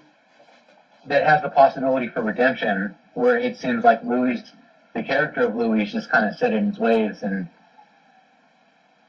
he tries to do the right thing, but more often than not, it's the wrong thing. Yeah. But for better or for worse, too, because sometimes it's fine, but sometimes, like, one thing that you mentioned to me that I was kind of, like, interested to talk about was the episode with the fat chick. Because that episode, he was just in the wrong the whole time, That episode, I'll admit, it made me uncomfortable. Oh, yeah, of course. I think that was the point, but yeah, fuck, for sure. But that was a really good episode. By the time it was done, I was just like, fuck, I can't believe. Yeah, like. Can't believe I made that. If you are on Facebook at all, like, so many people post articles about, like, people, like, kind of like women that are fat are beautiful too. And I don't have any problem with that, but it feels like this weird thing that they're just trying to force it on you. And I'm probably sounding like an asshole and not explaining this right, but I mean, women that are beautiful, no matter how much they weigh or whatever. But I feel like they try to force, like, the bigger women being attractive thing on you, for sure. No, I feel you. I'm always suspicious when I feel like there's an agenda. Exactly, yeah, that's exactly it. When there's an agenda, that's when it feels weird. Like, then you're taking away from, what it actually means, so, and you're, like, injecting what you want to mean, so. That said, it was a really good episode that kind of made me think about a few things, put me in a uncomfortable spot or two. That's why I like that episode too, because I didn't feel like that. I didn't just say like, oh, they're trying to say like fat women are people too or some stupid shit. You like really are listening. You're like listening to her opinion the whole time. And everything, I wonder too, like if she wrote that or like if Louis C.K. wrote that. Because if he wrote that, that's really fucking insightful. Yeah, and he's really playing like, an actual person, so he doesn't say the right things or, do the right things. Which I'm sure we can all relate to. I think I mentioned this, where I like that even despite all his shortcomings and like all the shit that goes wrong for him, in season 4 you really see him struggling as like a father.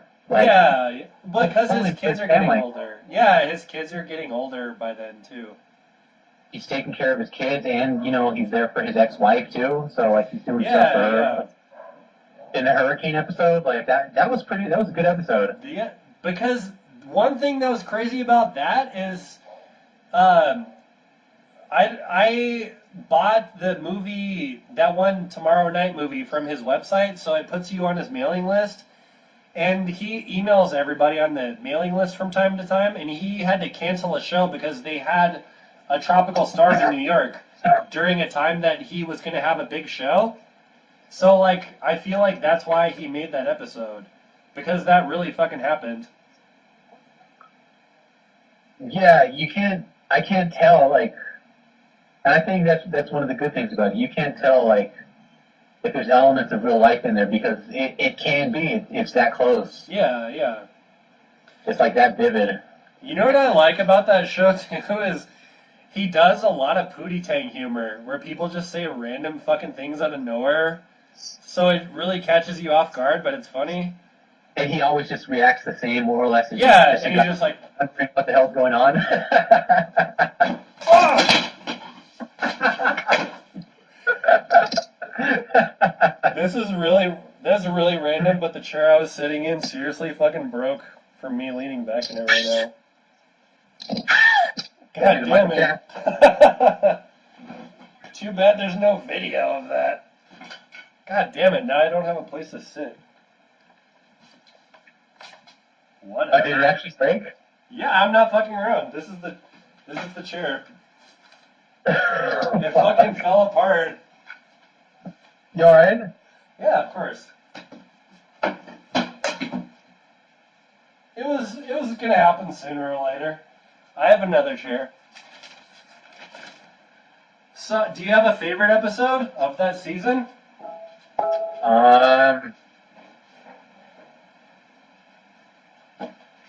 I would have originally said the elevator. I don't know if I should call it the elevator sequence, where They have all the names on Netflix.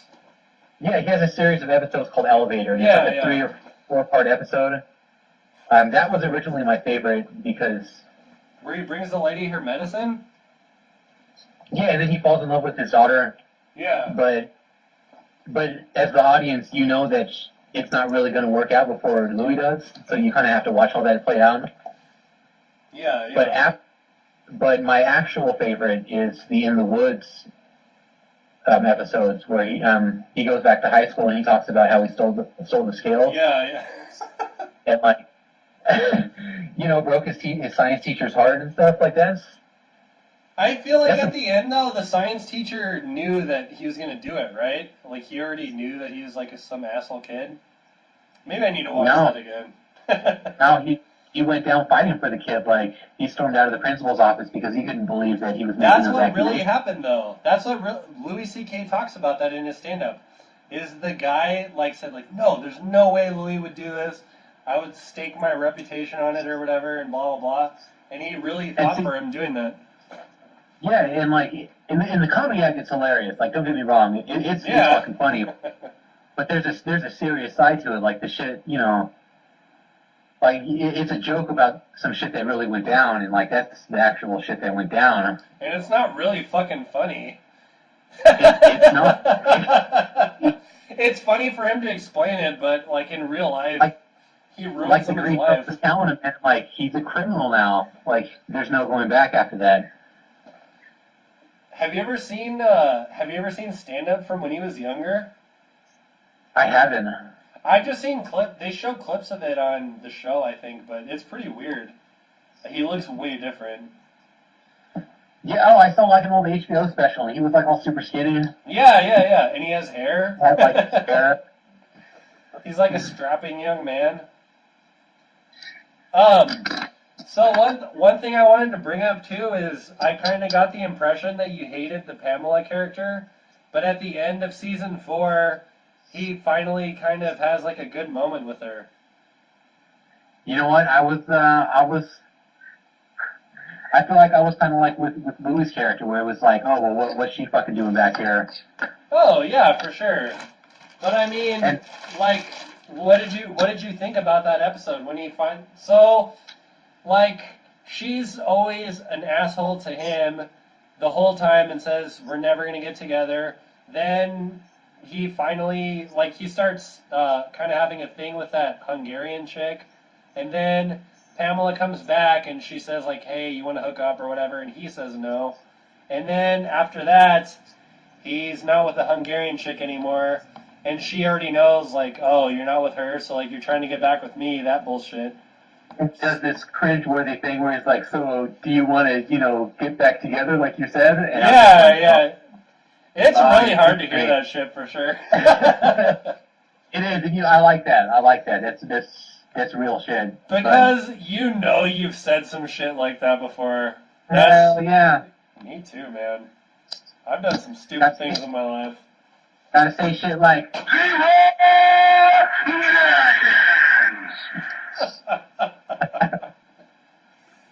Didn't they say that? Didn't they finally prove that it was fake or something? Leroy Jenkins? oh, don't say that shit. So Louie season 4.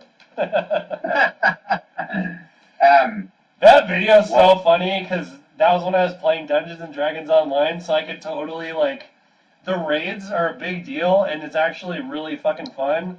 So for him to do that and that guy is planning everything before that and he just fucks it up. Fucking Leroy, man. I'm back on the topic of Louie. Yeah, you're right. By the last episode, yeah, Pamela was cool. She came in at the right time. Yeah, the thing too is she's a bitch, but she's the exact she's the hyper realist. Louie is always fantasy, high school. Yeah, you have all these ideas of love and all this bullshit that's not real, and she just says this isn't gonna happen, which is why I'm mad that you haven't seen season 5 yet. All right, so I'm gonna get on season 5. I mean, it's gonna be a minute before it goes on Netflix, so I might have to hunt around for the streams. I don't know if we can talk about that without getting in trouble. So. I will watch it once Netflix puts it on in the most legal as possible, and then I will enjoy it as a legal paying consumer. Legal. #legal. #legal 2005. Taking it back 10 years. You know what's fucking wild? Sorry. What? Sorry, 2015. I said 2005, huh? That's 10 years. You know what's weird is in 2005 we weren't in high school anymore. Whenever people say stuff like that, I feel like my age just catches up with me. I'm like John Dorian looking at the portrait. Oh god, did you see the movie? They made a newer movie of it. Yeah, I always think about in the League of Extraordinary Gentlemen where she finally confronts him with this picture. He's like, wow. Yeah, that one's not as bad as the fucking movie they made. They made a movie just about Dorian Gray. The League of Extraordinary Gentlemen, that was whatever, but they made a movie just about him, and at the end he's this horrible herpes monster. He looks like the Crypt Keeper. It sucks though, he dies right away. He just dies while the painting bursts into flames, so he didn't get to experience the herpes monster that he was. Oh man, yeah, that's just scary. It is scary. But that's one of those things. The Dorian Gray movie is one of those things too, where he's this nice innocent kid, and then BoJack. It's exactly like BoJack. He's this nice person. He doesn't care about anything. He's like, no, I can't have a beer. I'll get buzzed if I have one. And then at the end, he's the exact opposite. He would just drink a glass of heroin if it was there.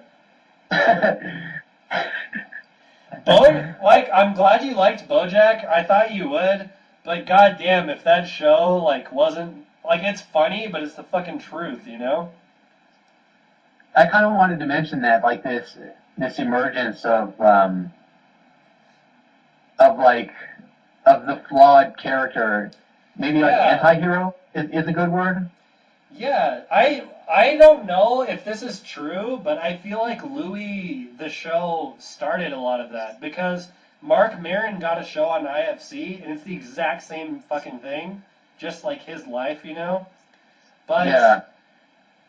But after Louie, everyone, I've heard a lot of interviews of comedians saying they wish they had that, what Louie has.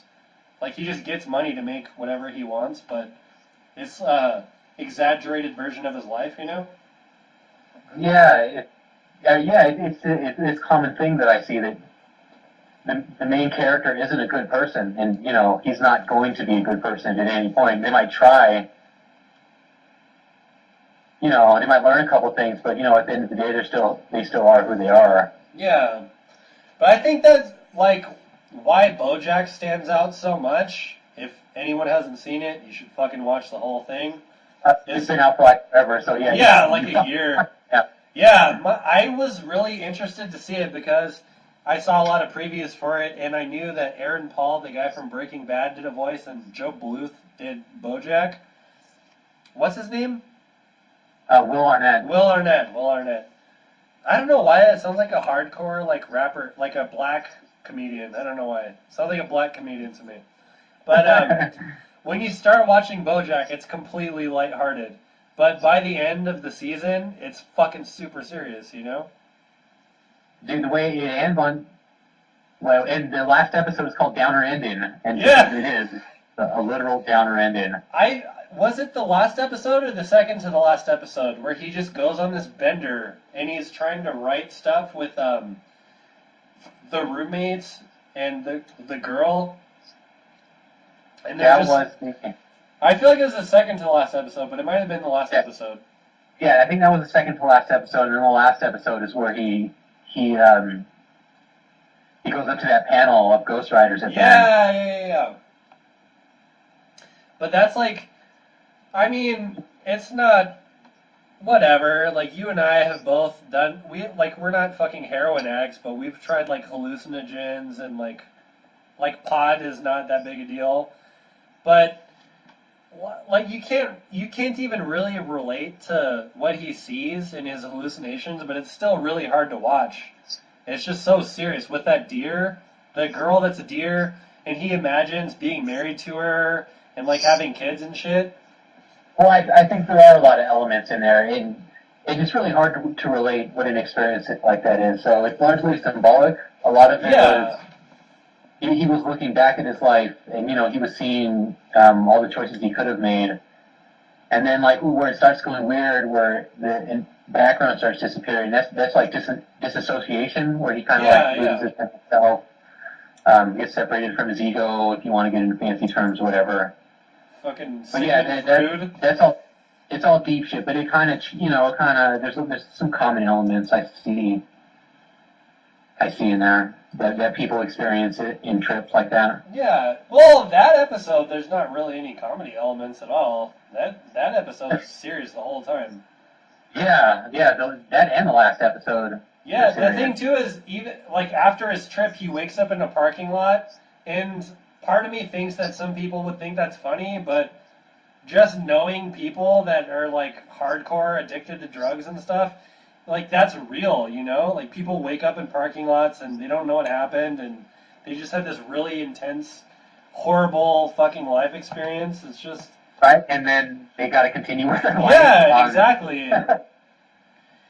I don't know. We could talk about hallucinogens on another episode, but damn if that doesn't just really make you think about your life. Yeah. Jack Horseman. They better make a season 2. I saw that it, like, immediately they signed on for season 2, but I don't know when it's going to come out. It's already been a year almost, too.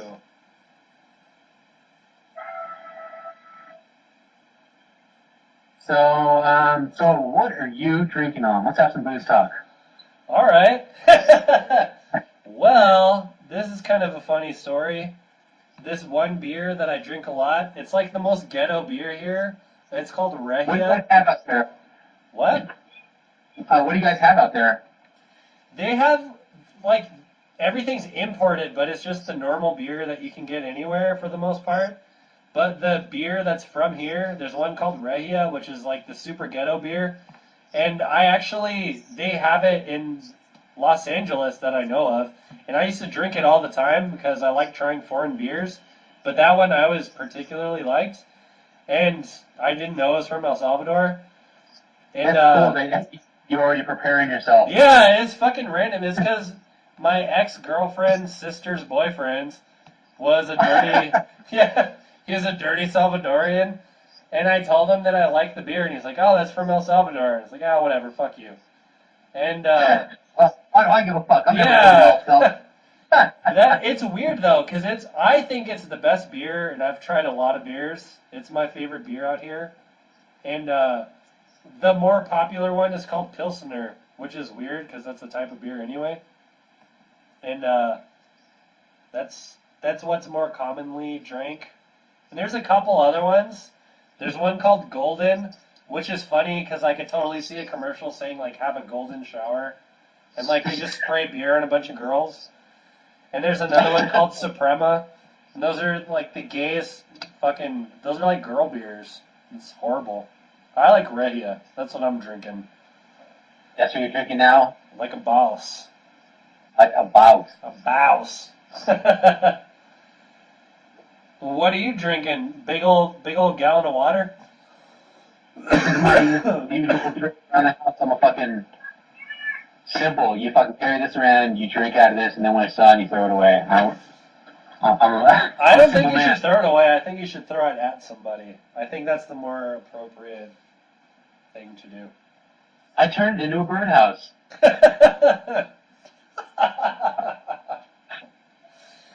What a jerk.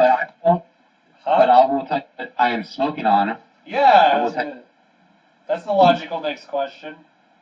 So, actually, I want to look up some definitions because I want to explain some of this, like what it is. Well, while you explain, I'm going to go take a piss, and I can hear you, and I am going to try to buy weed today because I'm pretty burned that you get to have this cool high all the time, and I'm just here like a faggot, just... Yeah, I'm just here, not high. Alright, so I'm looking it up now. I'm going to put on some music.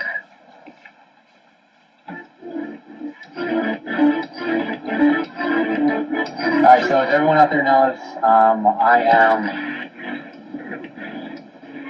employed in the marijuana industry. I work here in town in Denver. And as such, I'm very much encouraged to have an extensive product knowledge. And as an enthusiast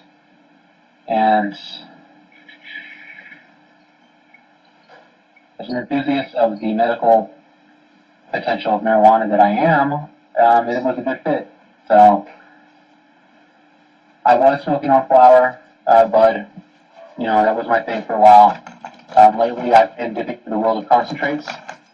What is a concentrate? Like wax? There's like wax, butter, shatter. There's different extraction processes for it. And the end product always ends up being like more kind of a more potent substance afterwards, and with more or less like higher THC percentage levels, or maybe like anywhere from like 70 to like upper 80s. I've seen. Christ. Yeah, percent of THC or THCA. Yeah, so it's pretty nuts. It's gotten to the point where a lot of people know about it now, so that's like what most tourists are asking for. Just so you know, whenever we make it out to visit the United States, my wife and I are going to visit you, and we're expecting a lot. Just come visit the United States. Would you? Well, would you? Would you visit? Would you? I'm coming over here and took the gerbs. Would you exercise 14? Would you? Would you? Would you? Oh my God. I don't think this is giving away anything, but we've only watched 2 episodes of the Hannibal show, which is also on Netflix. And the fucking second episode, this is so fucked up. It's such a... Okay, when you see Silence of the Lambs for the first time, that's the first time I feel that you see a movie and you're just like, wow, this is messed up. Like, this is the most demented, fucked up minds in the world. And Silence of the Lambs, I'm pretty sure was all based on Ed Gaines, too. Anyway, so the show follows suit in this horrible way that just... I'm assuming every episode is they're tracking this horrible serial killer. And the second episode, this guy is obsessed with fungus, so he buries people alive, and he fucking puts fertilizer on them, so they're not dead, and there's fucking mushrooms growing out of their body. It's one of the scariest, most disgusting things I've ever seen. Damn. Yeah, there's not really anything to say about it. It's really messed up. Well, yeah, I'll have to watch that. That sounds fucked up, though. Yeah, I'll have to put that on the old listeroo. Put that on the queue there on Netflix. Yeah, it's fucked up. I found the information I was looking for. So, one of the newer concentrates that I ran into, I don't know how new this actually is for, the people that invented it. So, new to me, I am currently smoking on what's called, it's called live resin. Live resin? Live resin. Sounds gross. It does sound gross. Because it makes me picture all the black shit in a bong. See that's like shitty leftover resin. So I think Yeah. basically this is like when a freshly harvested plant, it's immediately frozen with like liquid nitrogen. Like the moment that they cut it, they freeze it immediately after. The purpose behind that being is, once you cut it, it starts dying. So if you freeze it immediately, you capture all the terpenes and like the flavor profile, like at the moment that it's harvested. So you don't really lose anything because it's all frozen. That's interesting. Immediately, as far as like the taste, the shit that gives it its smell, a lot of like sought after stuff like that. And so you get an extract that's super high in THC and THCA, and you preserve a lot of those terpenes. That you lose a lot of that when you dry it and cure it. So that like makes sense. even when it tastes really good, like it still has lost some during the process. But when you say that, it makes me think of like when people have told me they grow their own pot, they still have to dry. There's a drying process before you could smoke it, right? Yeah, it has to cure for like a couple weeks at least. If you flash freeze it, how is it smoked? Oh my god. I have a fucking ice cream cone here. How is it smokable? After it's flash frozen, they like dry sieve it to like get all the terpenes and shit off, or they further extract it with butane, or they process it with butane. So basically, that always tripped me out too. How do you process stuff with like gasoline and butane and lighter fluid and shit? Like, what does that even mean? I don't know the chemical process. I just know that's one of the like the main expert next time. Do you know a weed expert? What's that? Do you know a weed expert? I'm around a few almost all the time. So do you think I would go over to your house for the podcast? I might be able to get my roommate. He's actually pretty knowledgeable about this kind of stuff. Is he white? He is. Perfect. I was going to say, so I don't know if this is true, but if they dry sieve it, that leads me to believe that they're just capturing like the THC crystals and the terpenes, and so they kind of just leave like most of the plant matter behind. You said the terpenes or whatever is what gives it flavor? Yeah, I think like when you look at a picture up close of buds and like you see the really sticky dew looking stuff, I think those are the terpenes. Oh, okay. Yeah, I always thought like when you smoke weed, like when you have really good weed, it just looks really cool and you stare at it for a while before you smoke it. I never thought it was deeper than that, but you're like getting into stuff that's just... Yeah, there's a lot of like fine wines. Sweet sunset wines. Yeah, there's a lot of connoisseurs, a lot of, fine, intelligent minds in the business too that are always looking on ways to improve, new ways to extract. That said, I'm really digging the live res, man. It's vaporizes well, tastes delicious. The high isn't it's not disorienting at all. I always thought vaporizing was funny because I remember when I first tried it, I feel like every time I've ever used a vaporizer, you do it, And then you're just like, man, whatever. Like, you could taste everything, but this isn't that cool. And like 10 minutes later, you're just like stoned out of your fucking mind.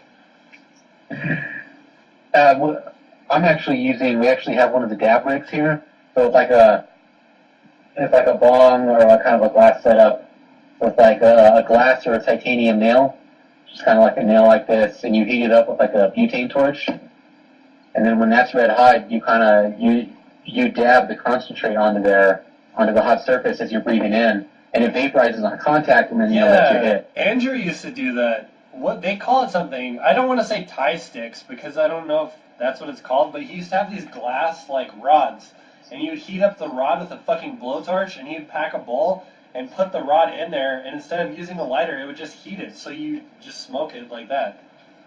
Like a Harry Potter wand? Yeah, you're just like, Weedicus, Magicus, I want to get Hyacus. And then... You're a stoner, Harry. Yeah. Faggot.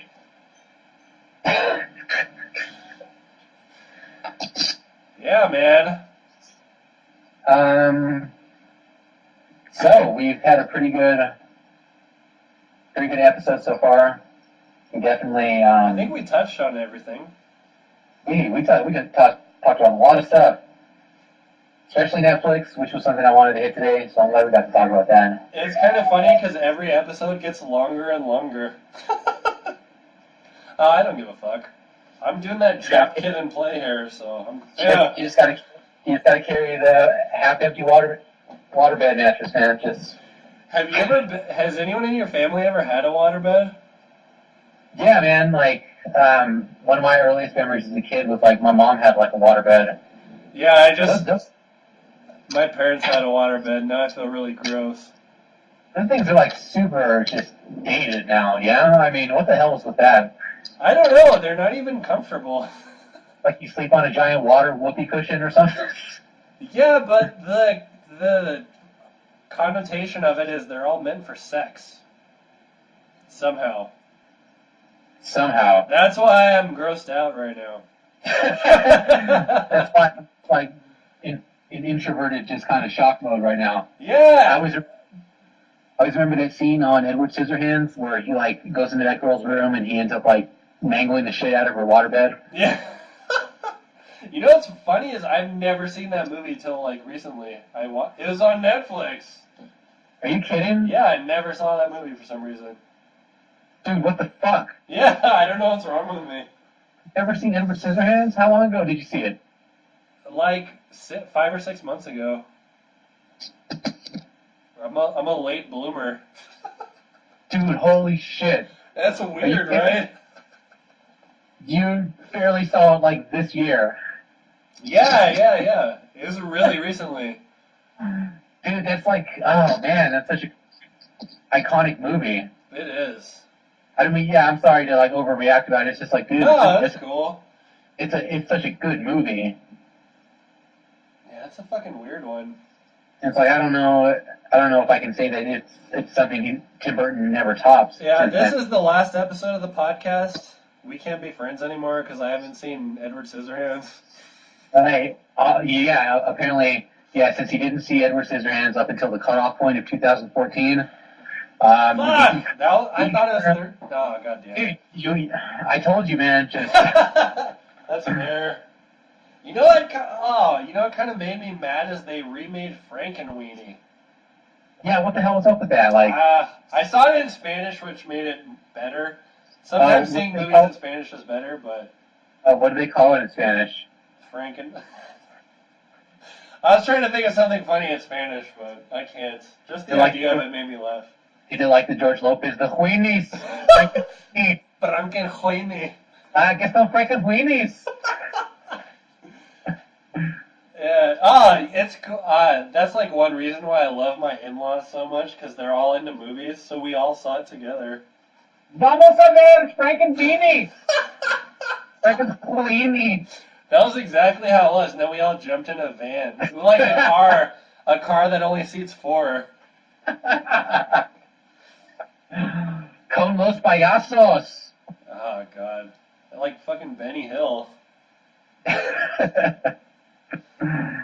Oh my God. Have you heard of this? I've never seen this guy, but apparently he's in a lot of stuff. Have you heard of this movie? It's on Netflix. It's called Small Apartments. No. It's actually good, and I would recommend it. It's an interesting movie. But the main character is this bald British guy. I don't know if he has alopecia or what, but he just doesn't have hair in, like, everything. But he's like, you know how there's, like, British comedians, and they call themselves comedians, but they're not fucking funny? They made this other show on Netflix starring him called Pompidou. Dude, it's the most fucking horrible shit. It's him, and he doesn't talk, and he just goes,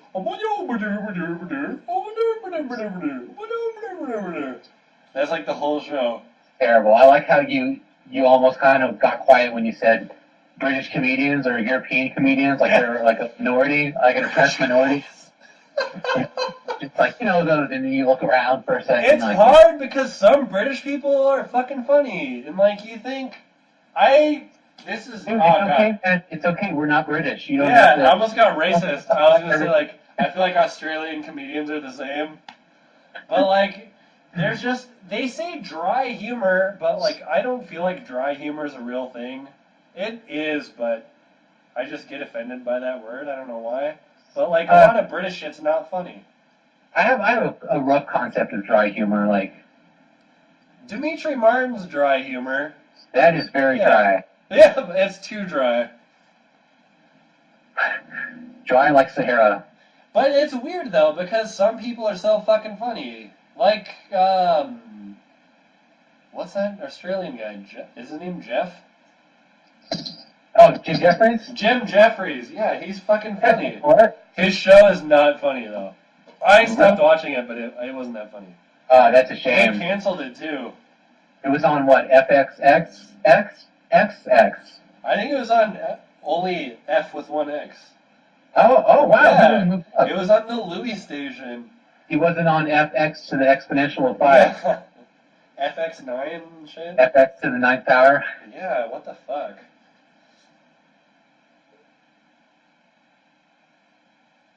Hey, guess what?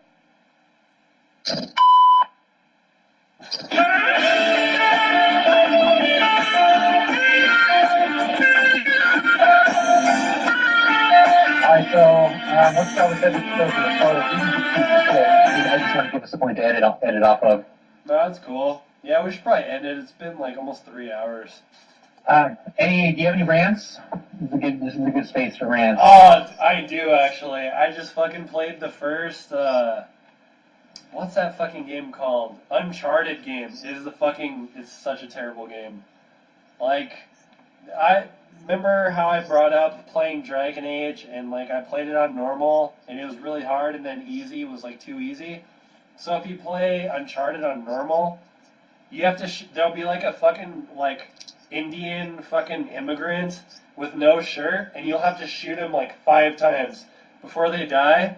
So that game, I also said, fuck it, I'm just going to play it on easy so I can end this game because I hate it. You still have to shoot him like 5 times. And it's just such a fucking boring game.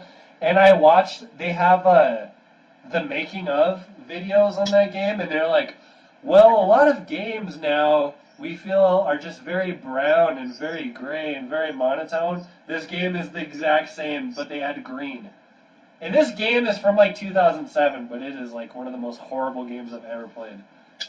A lot of people were defending it. I thought I was crazy, and maybe I'm the only one, but this game is terrible. Sorry to hear that, man. I wanted to play 2. That's why I played 1. It's because I don't want to play 2 without playing 1, because I'm mental. I'm mental, mate. That was a terrible, whatever, ethnic impression. It was accurate. What about you? You look like you're seething with rage. Oh, just no more than normal. For the people listening, Jesse and I are actually video chatting, and we just make eyes at each other the whole time. Yeah, it's just eyes for like 2.5 hours, so. Yeah. You up so you guys can witness that. Have some commentary. Whatever. How do you want to close?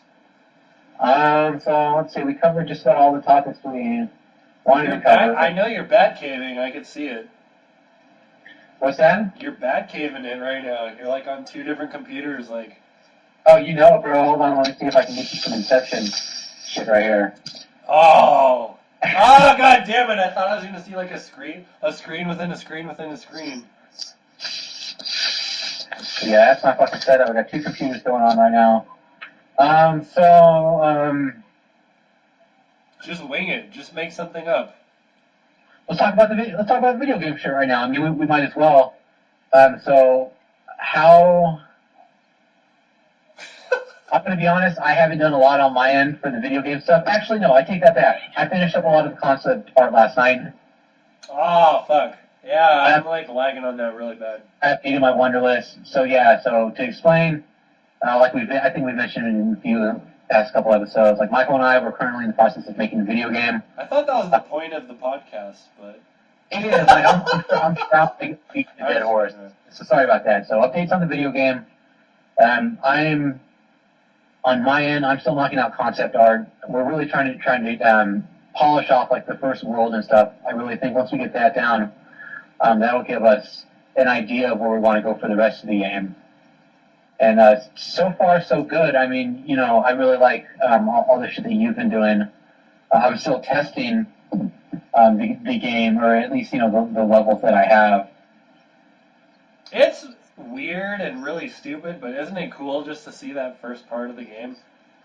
It is. I mean, we made it past like the bare bones concept stage, and we're actually starting to test it. I guess. It's like that feeling that it's just like, oh, I made this, I contributed. Yeah. So, how's it going on your end?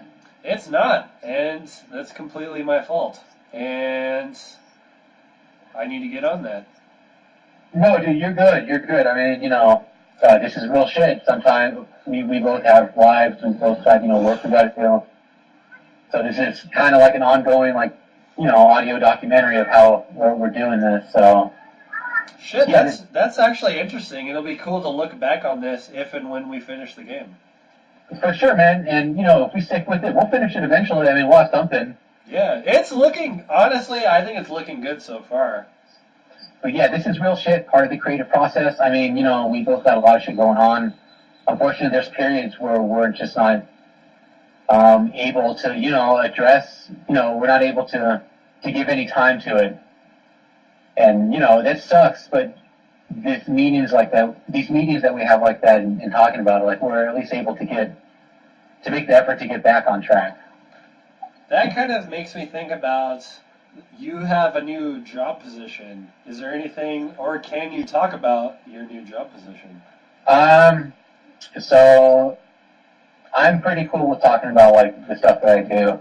As personally, I'd like to keep the fine details more or less kind of out of that. You know, we'll see where this goes, but for now, I'm okay with giving like the bare minimum of information. What was your question? No, I just wanted to know if you wanted to like rant about that. Yeah, actually, so I've been in my job my newest job since July of last year. Fuck, has it really been that long? We're all gonna die soon, dude. Yes, horribly, unexpectedly.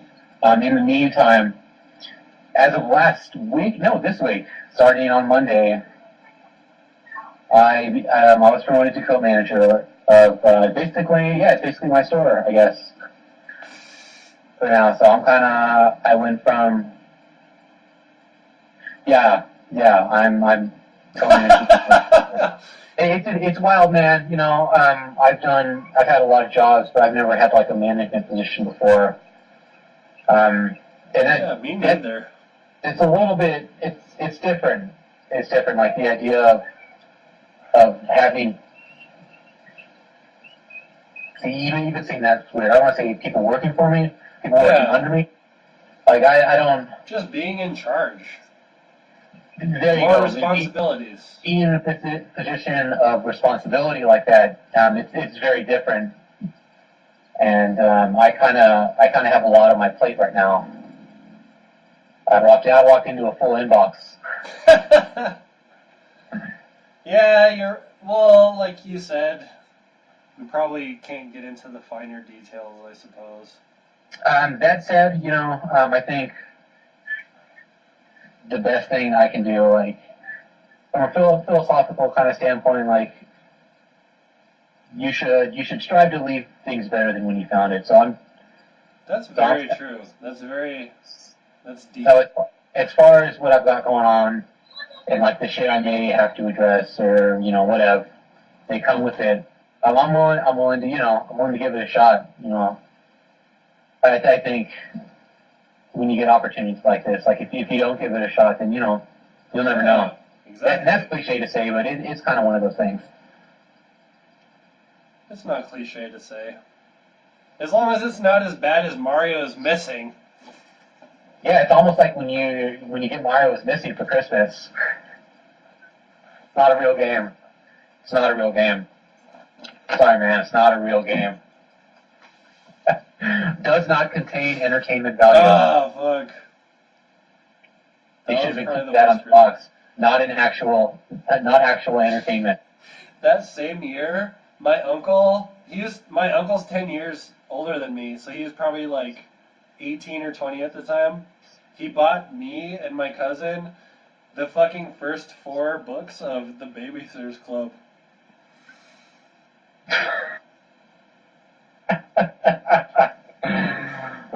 Worst Christmas ever. Some spite gifting there? Damn. It feels like it. But, like, the thing is like, he's 10 years older than me, and he's, like, a guy, so it's like, I look up to him so much that I'm just like, oh, fuck, So did he like the Babysitter's Club, or was he just like, it's okay if, this is how you want to live your life? I really don't know. I don't talk to him. I'm not close to my family at all, but now that I bring it up, I'm really curious to say, like, what the fuck were you thinking with that one? Merry Christmas. Mario's Missing, though, that's the worst shit ever. Like, I mean, I don't care, but when you're a kid, you dream about Christmas all year and just getting all the shit you want. If you guys are mad at me or this is about my grades, like, just tell me. You don't have to fucking fuck. Mario is Missing. You don't have to spit in my face. Seriously. I have a very vivid memory of looking at the ground of all the stuff I got that Christmas, and I was just like, this is the fucking worst Christmas I've ever experienced. Which is horrible to say and kind of greedy and entitled, but... Did you freeze? Oh, shit.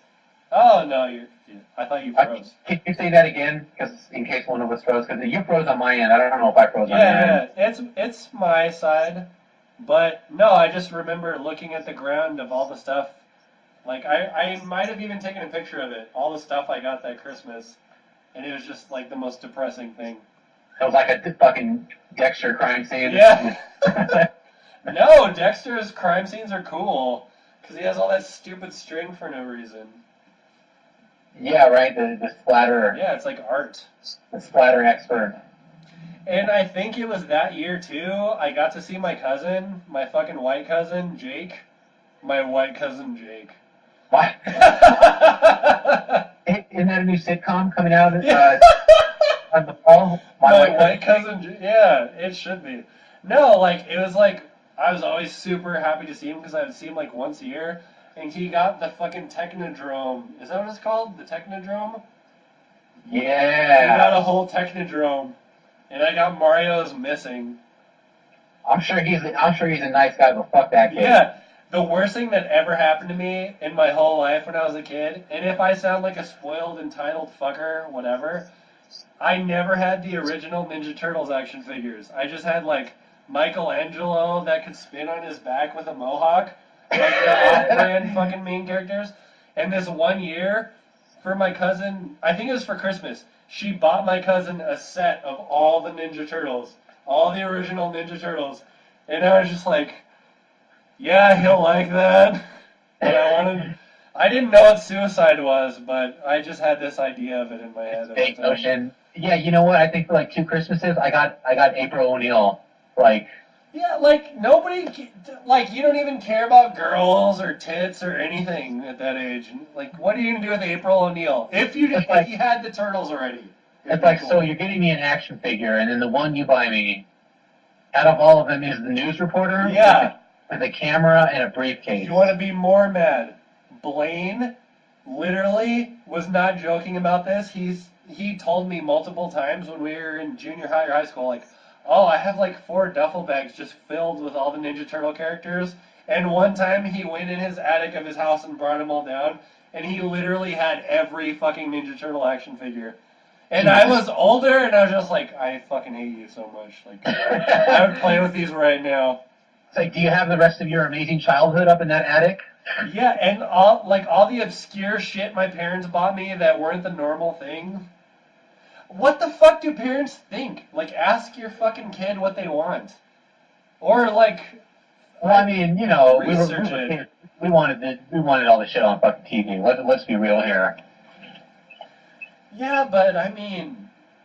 Yeah, I have another memory when I was a kid. I think it was my mom. I was like 5. Took me to KB Toys at the fucking mall. Do they still have those? I don't think so.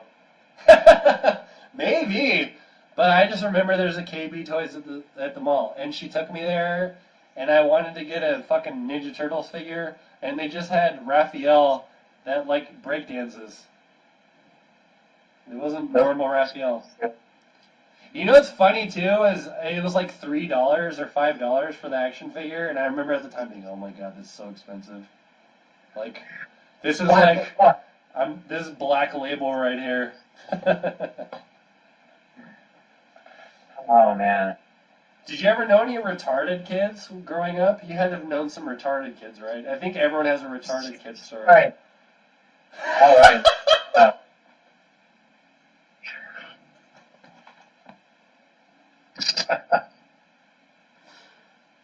The first retarded kid I knew was at the same time when I lived at those apartments. I forget where they were, but you would know if we drove around Santa Maria. They're probably still there. And this kid, I remember, he was retarded, but I didn't know what retarded kids were. And he had a fucking salad shaker, and he just put snails in him, and he walked around just grating all these snails in the salad shaker thing. He froze there for a sec. Oh, there's well, hello. Am I? Oh no! You can't hear me? Can you hear me? Yeah. That's weird, because usually when it cuts out, your screen turns off.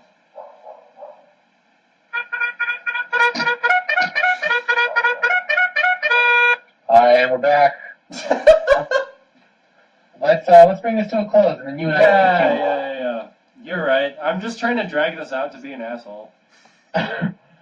So next episode, I don't know about any possible themes. Like, I want to get a guest on again. Yeah, I'm gonna try to talk to my friend Chase. He's not like he's not famous, but he went to school for music production, and he works on he's done a bunch of music for indie games. So he plays and knows about a lot of video games. And, Cool. yeah, he's a funny cat. One time he went to my house, and he's a super lightweight, and he got really drunk and passed out in front of my toilet. All right, so next episode, possible, we'll have music producer talk. I mean, we're all. Yeah, I think that'd be interesting to me to talk about. And then, if not, if we're able to get a hold of Andrew and he's available, we'll do our alien conspiracy talk, our Art Bell episode, if you will. What about that person you know that knows about weed? That he would be a good guest too. If my roommate is, if I can get him. Yeah, just say, if you can say a set time, then we could figure it out. Yeah. So I'll see what's going on my end. So we'll have three possible themes for next episode: music producer talk, government conspiracy talk, and then the third one would be marijuana. Find marijuanas. And marijuana and you. You're changing marijuana body. As always, you can follow whatever we're doing on our respective Twitter, SoundCloud pages. If you like our podcast, be sure to check us out on doomtrainstudios.com. You can also find us on Mixcloud.com. You can check out what Michael's doing on his Facebook. Yeah, you can find all our links on whatever page you find this podcast on, I'm sure. We still got to set up an email. I mean, eventually we'll get actual people listening to this and with opinions that they want to share. So we'll get an email set up if anyone wants to ask us anything, suggestions.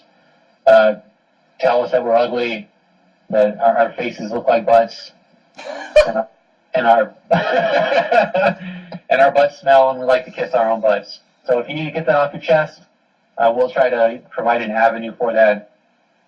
I would like to say that I'm proud that we're keeping this podcast going strong. Me too. Episode 3, baby. Episode 3. Let's go for 3 more.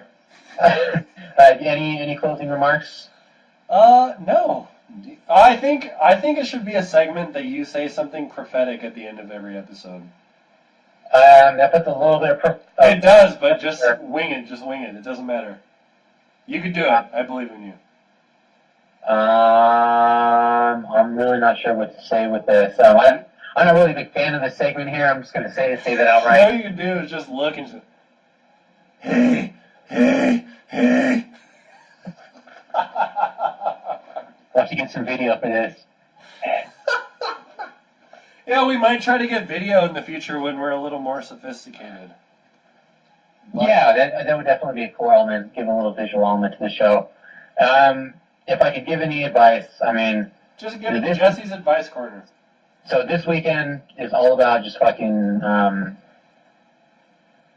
letting loose, having a good time. I'm going to Red Rocks tomorrow. That's Cheers to that. big natural amphitheater up in Morrison, Colorado. I'm gonna go Pussy. I'm gonna go see Tipper. This dude, performer Dave Tipper. He does like electronica, kind of like trip hoppy, like some really groovy shit, man. So I'm gonna be getting down, getting a little crazy. Everyone out there, if I can give some advice, if shit's getting stressful, you take that shit one day at a time. Do what you can. I mean, now we're slowly getting to like some generic shit. No, So, you're full of shit. You got this. You know what you're saying. I think I said this earlier, but it is good advice. If you like walk into something, or something new happens in your life that you have to deal with, just if you can leave things better than how you found them, then you can walk away with more or less a clean conscience. Yeah, see? Mr. Rogers right now just like, Jesse said the right thing. Now I'm going to change my jacket. Fetch me my loafers. And we'll leave you guys with that. We will see you for episode 4. Foe. We're going to call it episode Foe.